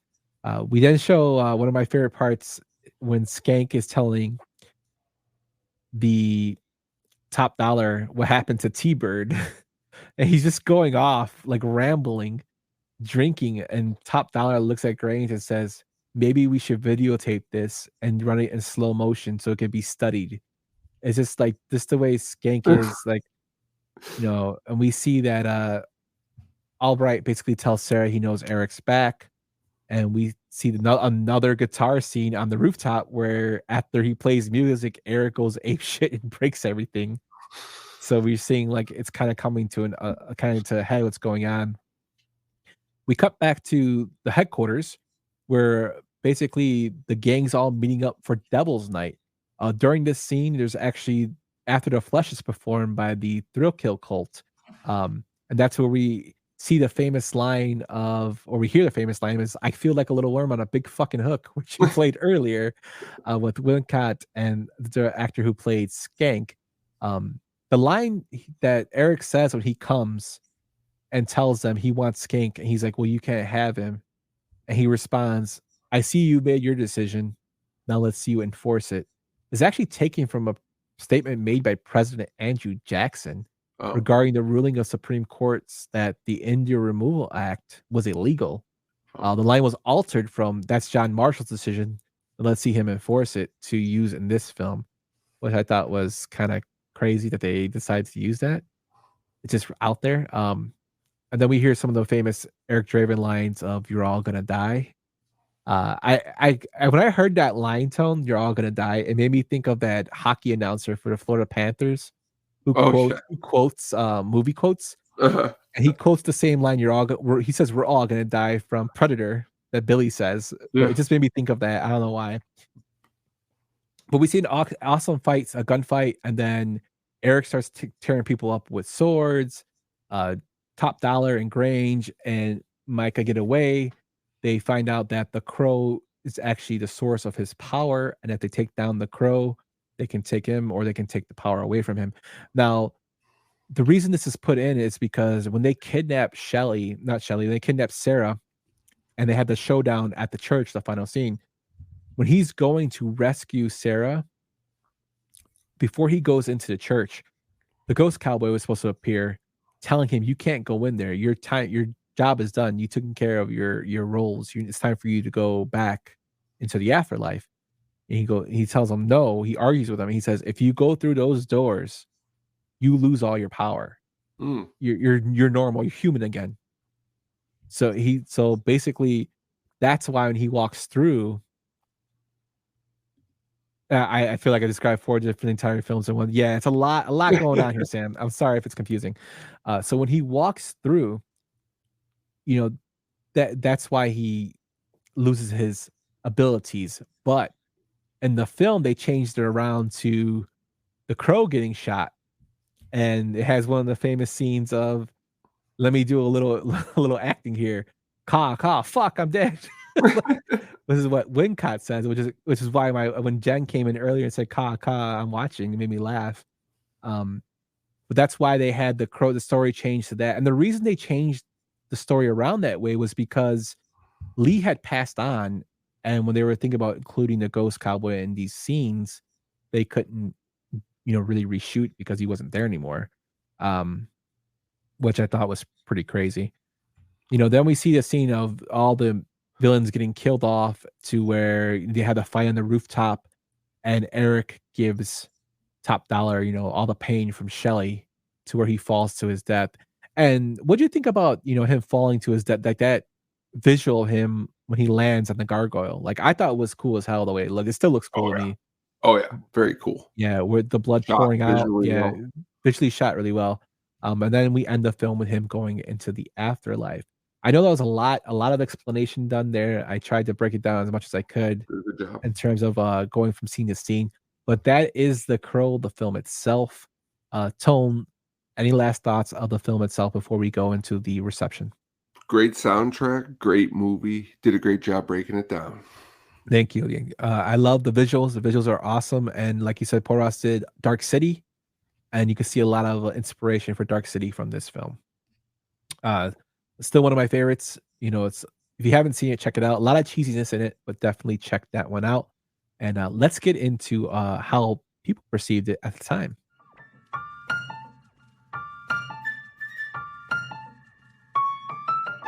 You know that fat cocksucker says I look like the Shah of Iran? Who does? Tony. I never got that at all.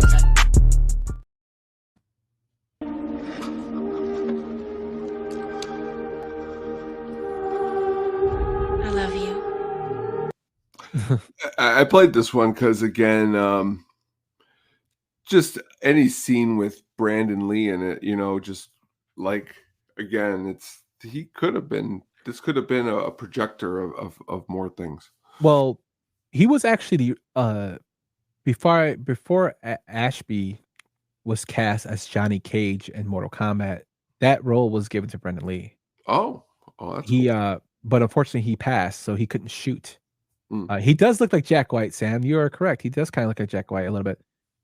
But yeah, he was cast as Johnny Cage, but unfortunately he passed away. So the breakdown of the critical reception of the film and fan theories. There are no fan theories that made sense for this, so I'm just gonna let you guys know at the top, this segment that I didn't choose any. The ones I did read made no sense at all, and the way they were written wasn't very good. So I didn't want to struggle reading it, and you guys make it sound like I can't read. Too good, no. But yeah, it wasn't very well written. But the budget of the film was $23 million, and it made a box office of $94 million. The film currently holds a rating of 7.1 on IMDb and an 84% certified fresh on Rotten Tomatoes. The legendary film critic Cisco's film critic Cisco and Ebert discussed the film on one of their shows at the movies. Ebert gave the film a thumbs up and 3 stars. He called it the best film that any Lee had made. He said that Brendan Lee's film portrayal in this film was better than any film that his father ever made, which I thought was pretty interesting to say. But they're two different genres of films that they make. Cisco, on the other hand, did not like it, which is kind of funny. He didn't like it. Brendan, your fan theory sucks, Brian. Anyway, criticism is the criticism is that the movie is overhyped, and this goes to Mr. Brian S., who says that the movie is overhyped due to tragic events. I think it kind of is to a certain degree, but it's actually visuals and music I think carried the film past that. The film is ranked number 468 of Empire Magazine's 2008 article, The 500 Greatest Films of All Time. So it's number 468, which I thought was pretty cool. The film, unfortunately, has spawned 3 sequels and a TV series. 1996's The Crow, City of Angels, which I think is probably the best sequel of all of them. The film stars Vincent Perez and also the one with Edward Furlong is No. a million times. We'll get to that one. With Iggy Pop is also in the film. And the last appearance of Tai Trang of Power Rangers fame. You might know her as Trini or the Yellow Ranger. That's her last movie she's in. And I also had a video game that was made about it as well for the PlayStation, Sega Saturn, and Windows systems. And it was reviewed by the Angry Video Game Nerd. So if you want to see how that was, check that one out. The second was the Crow TV series, Stairway to Heaven, released in 1998. The great Mark Dacascos was cast as Eric, so waste of talent there. The next was The Crow Salvation with Eric Mobius, Kristen Dunst, and Fred Ward.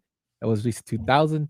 The final film release was The Crow Wicked Prayer in 2005 by Edward Furlong.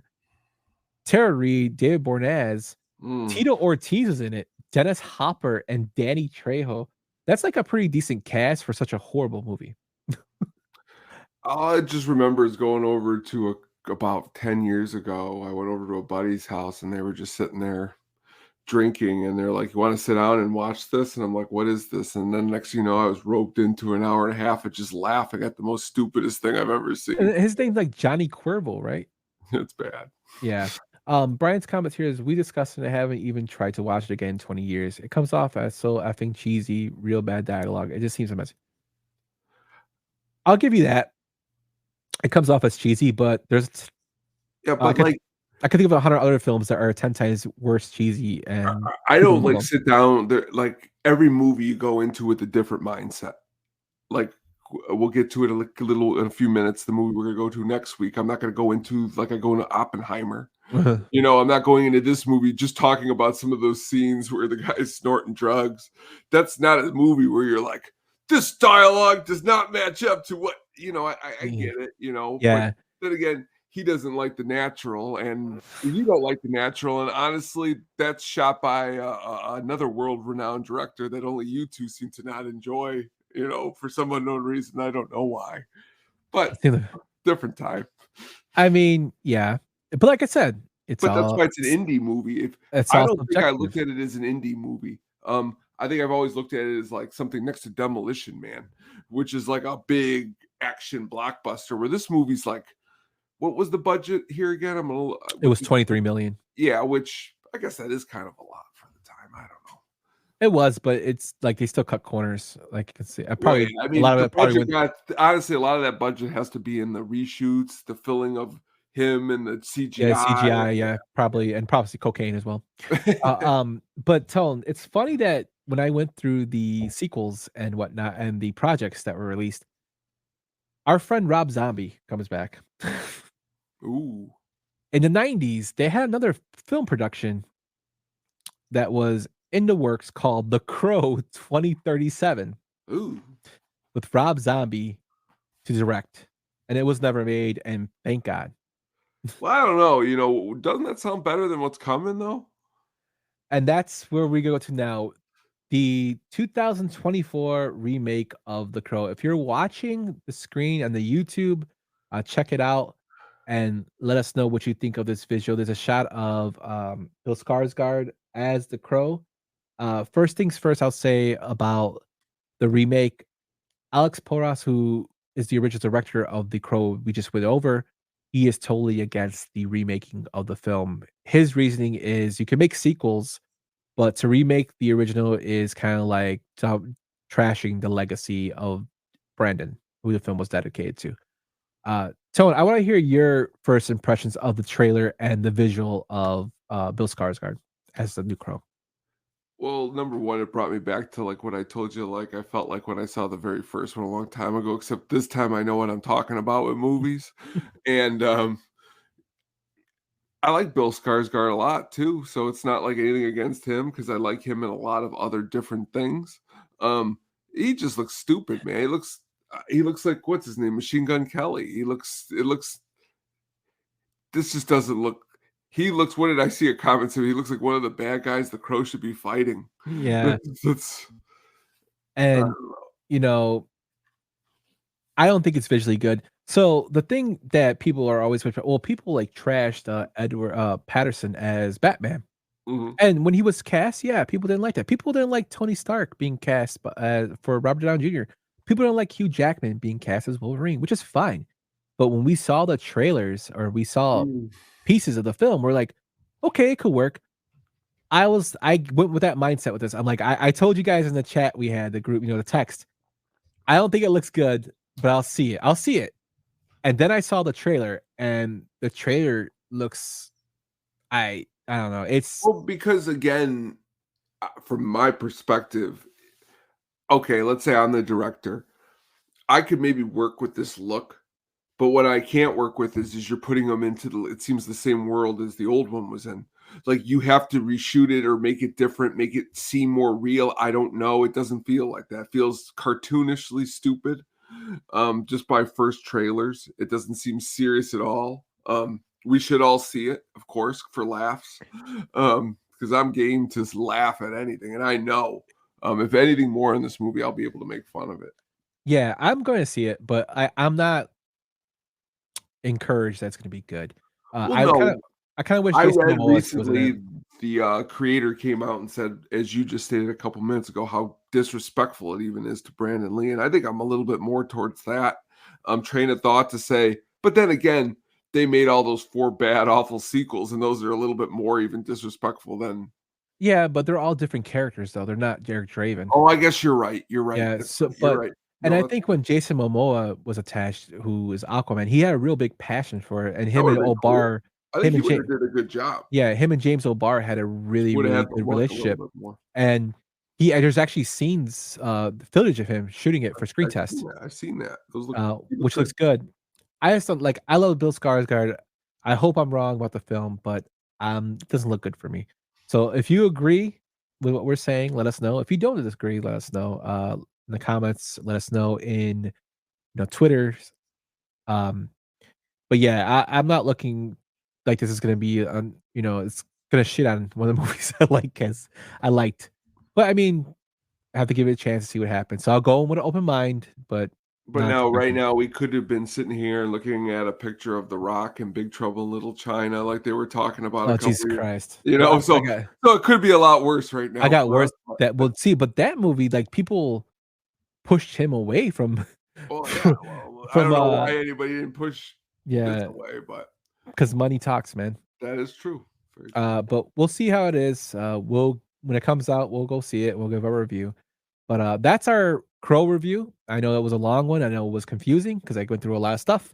With a lot of stuff with tragedies, a lot of stuff like that. But I try to get as much of depth as I could with the film and give you a little more deeper dive than most people do when they talk about it. Um, if you guys want to know a fan theory I read, people were comparing the Crow to Odin, and it made no sense. Odin, the Norse god. So when I read it, I didn't understand it, so I didn't want to put it out in the podcast because I don't think you would have understood it either. But yeah, great. I love the film. There's gonna be people who don't like it. It's cheesy, yes. It's just a film that I grew up liking. The soundtrack is killer, and I think you can look past the cheesiness and just look at the visual art of the film and be in awe of it because it still holds up to today. Just the visual of the film Big itself. fan of bad guy dialogue, and it's got some really good bad guy dialogue in it. Mhm. Yes, definitely. So if you haven't seen it, definitely check it out before you watch the new one that comes out. So that is our Crow review, and just trying to keep time a little short here. We're gonna move on to what's coming soon. Let's get ready to rumble! Coming soon. Próximamente. Coming soon. Coming soon. Tone, let everybody know what's coming next week. Oh, what's coming next week? What's coming next week? A movie that is near and dear to my heart, a movie that just means the world to me.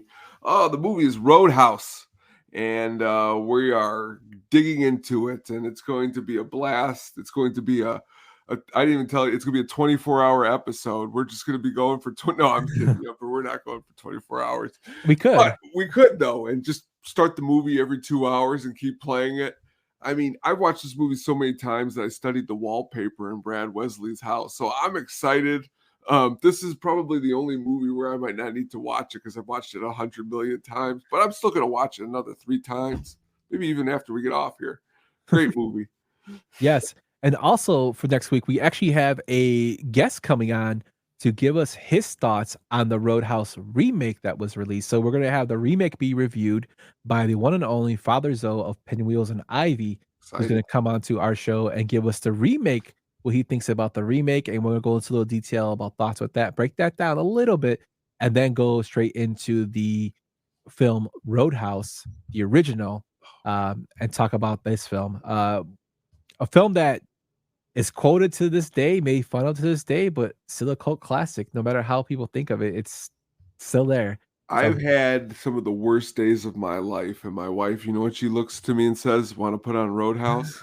And then we sit there, and honestly, Katie quoting this movie is one of the most ridiculous things. Like, I call her in here now, and she could riddle off 30 quotes from this movie. And she never saw this movie before she met me, and now she's got like a master's degree in Roadhouse. It's very appreciative in our relationship.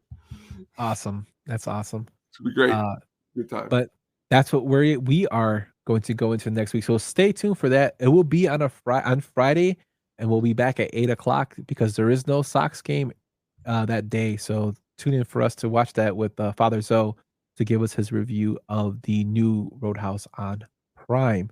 And we got one more segment, and that's my man, the Sugar Baggies soundtrack of the week. The Sugar Baggies soundtrack pick of the week.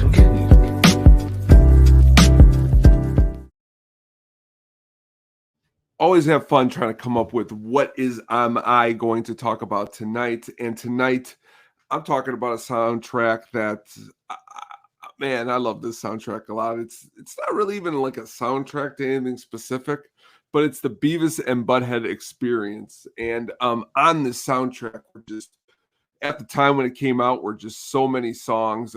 This one was the kickoff on the album. Even if you have a cold still, you can cough on me again.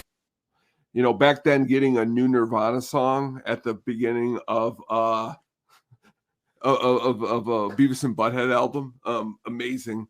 Anthrax doing Beastie Boys, Looking Down a Barrel of a Gun, amazing. Megadeth, 99 Ways to Die, amazing. White Zombie, as you mentioned a little while ago with Rob Zombie, just really, really good soundtrack. My favorite song on the soundtrack is Primus. They do poetry and prose. It's a really awesome. Your Boys are on the soundtrack.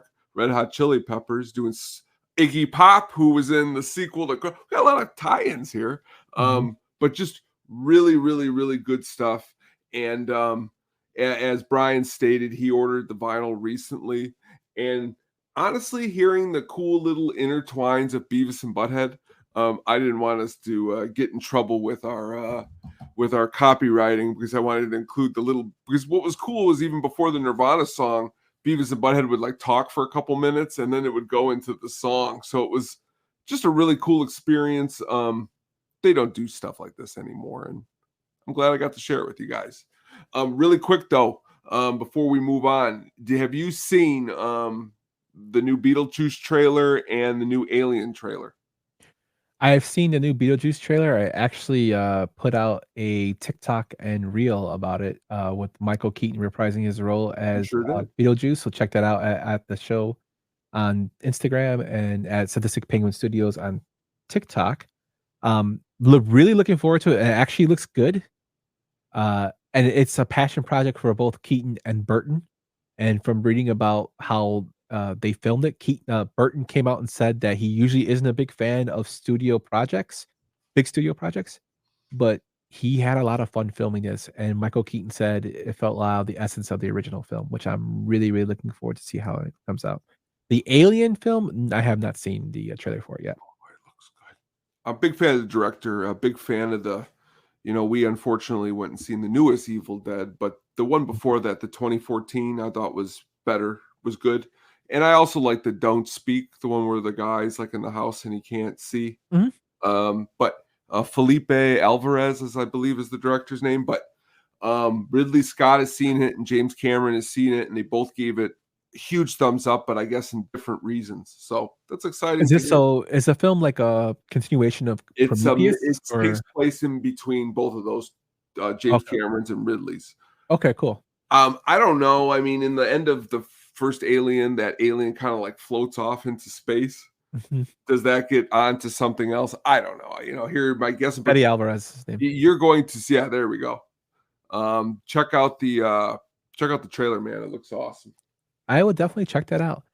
So that is our show tonight. Thank you so much for tuning in. I know this is a long one, a little later one than usual. We will be back next week with Roadhouse. Be sure to check out Sadistic Penguin Studios on YouTube. Check out my man Tony, who does the Hookup on Music. He just had a show that's Wednesday, Tone. Real good time. Yes, concerts. We're got a lot of stuff coming up. Got a lot of guests planned. It's going to be fun. Like music, tune in. Yes, sir. And also check out the It's Getting Drafty pod. I just did a build a team from the MLB draft along with Josh Nelson, nice shirt, of Sox Machine, and Herb Lawrence of CHGO. So check that out. It was a fun episode, hilarious when Josh Nelson actually went on a rant for like 20 seconds, which is always great when Josh gets emotional. But some good stuff from Brian. He has another draft coming up in a couple of weeks. You might see some pop-up socks next week with the baseball season coming around. And once I get my computer back, you will see a bunch of reviews and martial arts gems and wayback playbacks that I've been thinking of in my head, just can't get them done because I don't have a machine to do so. So you'll see a lot more content being pumped out from me. Oh yeah, you're gonna deliver it like it's the house of movies, my man. It's just a big house, and you're gonna be the head of the house. Yeah. Good luck at the lotto tonight. I hope I win. If I wake after this show, if I'm in the lotto, you guys will not know because I won't tell you, but, but I don't know. No, but yeah, thank you guys for watching. You guys have a great night, and we will see you guys next week. Thanks for listening to the At the Show podcast, a Sadistic Penguin Studios production. Game over, man. It's game over. What the fuck are we gonna do now? What are we gonna do? Maybe we could build a fire, sing a couple of songs, huh? Why don't we try that?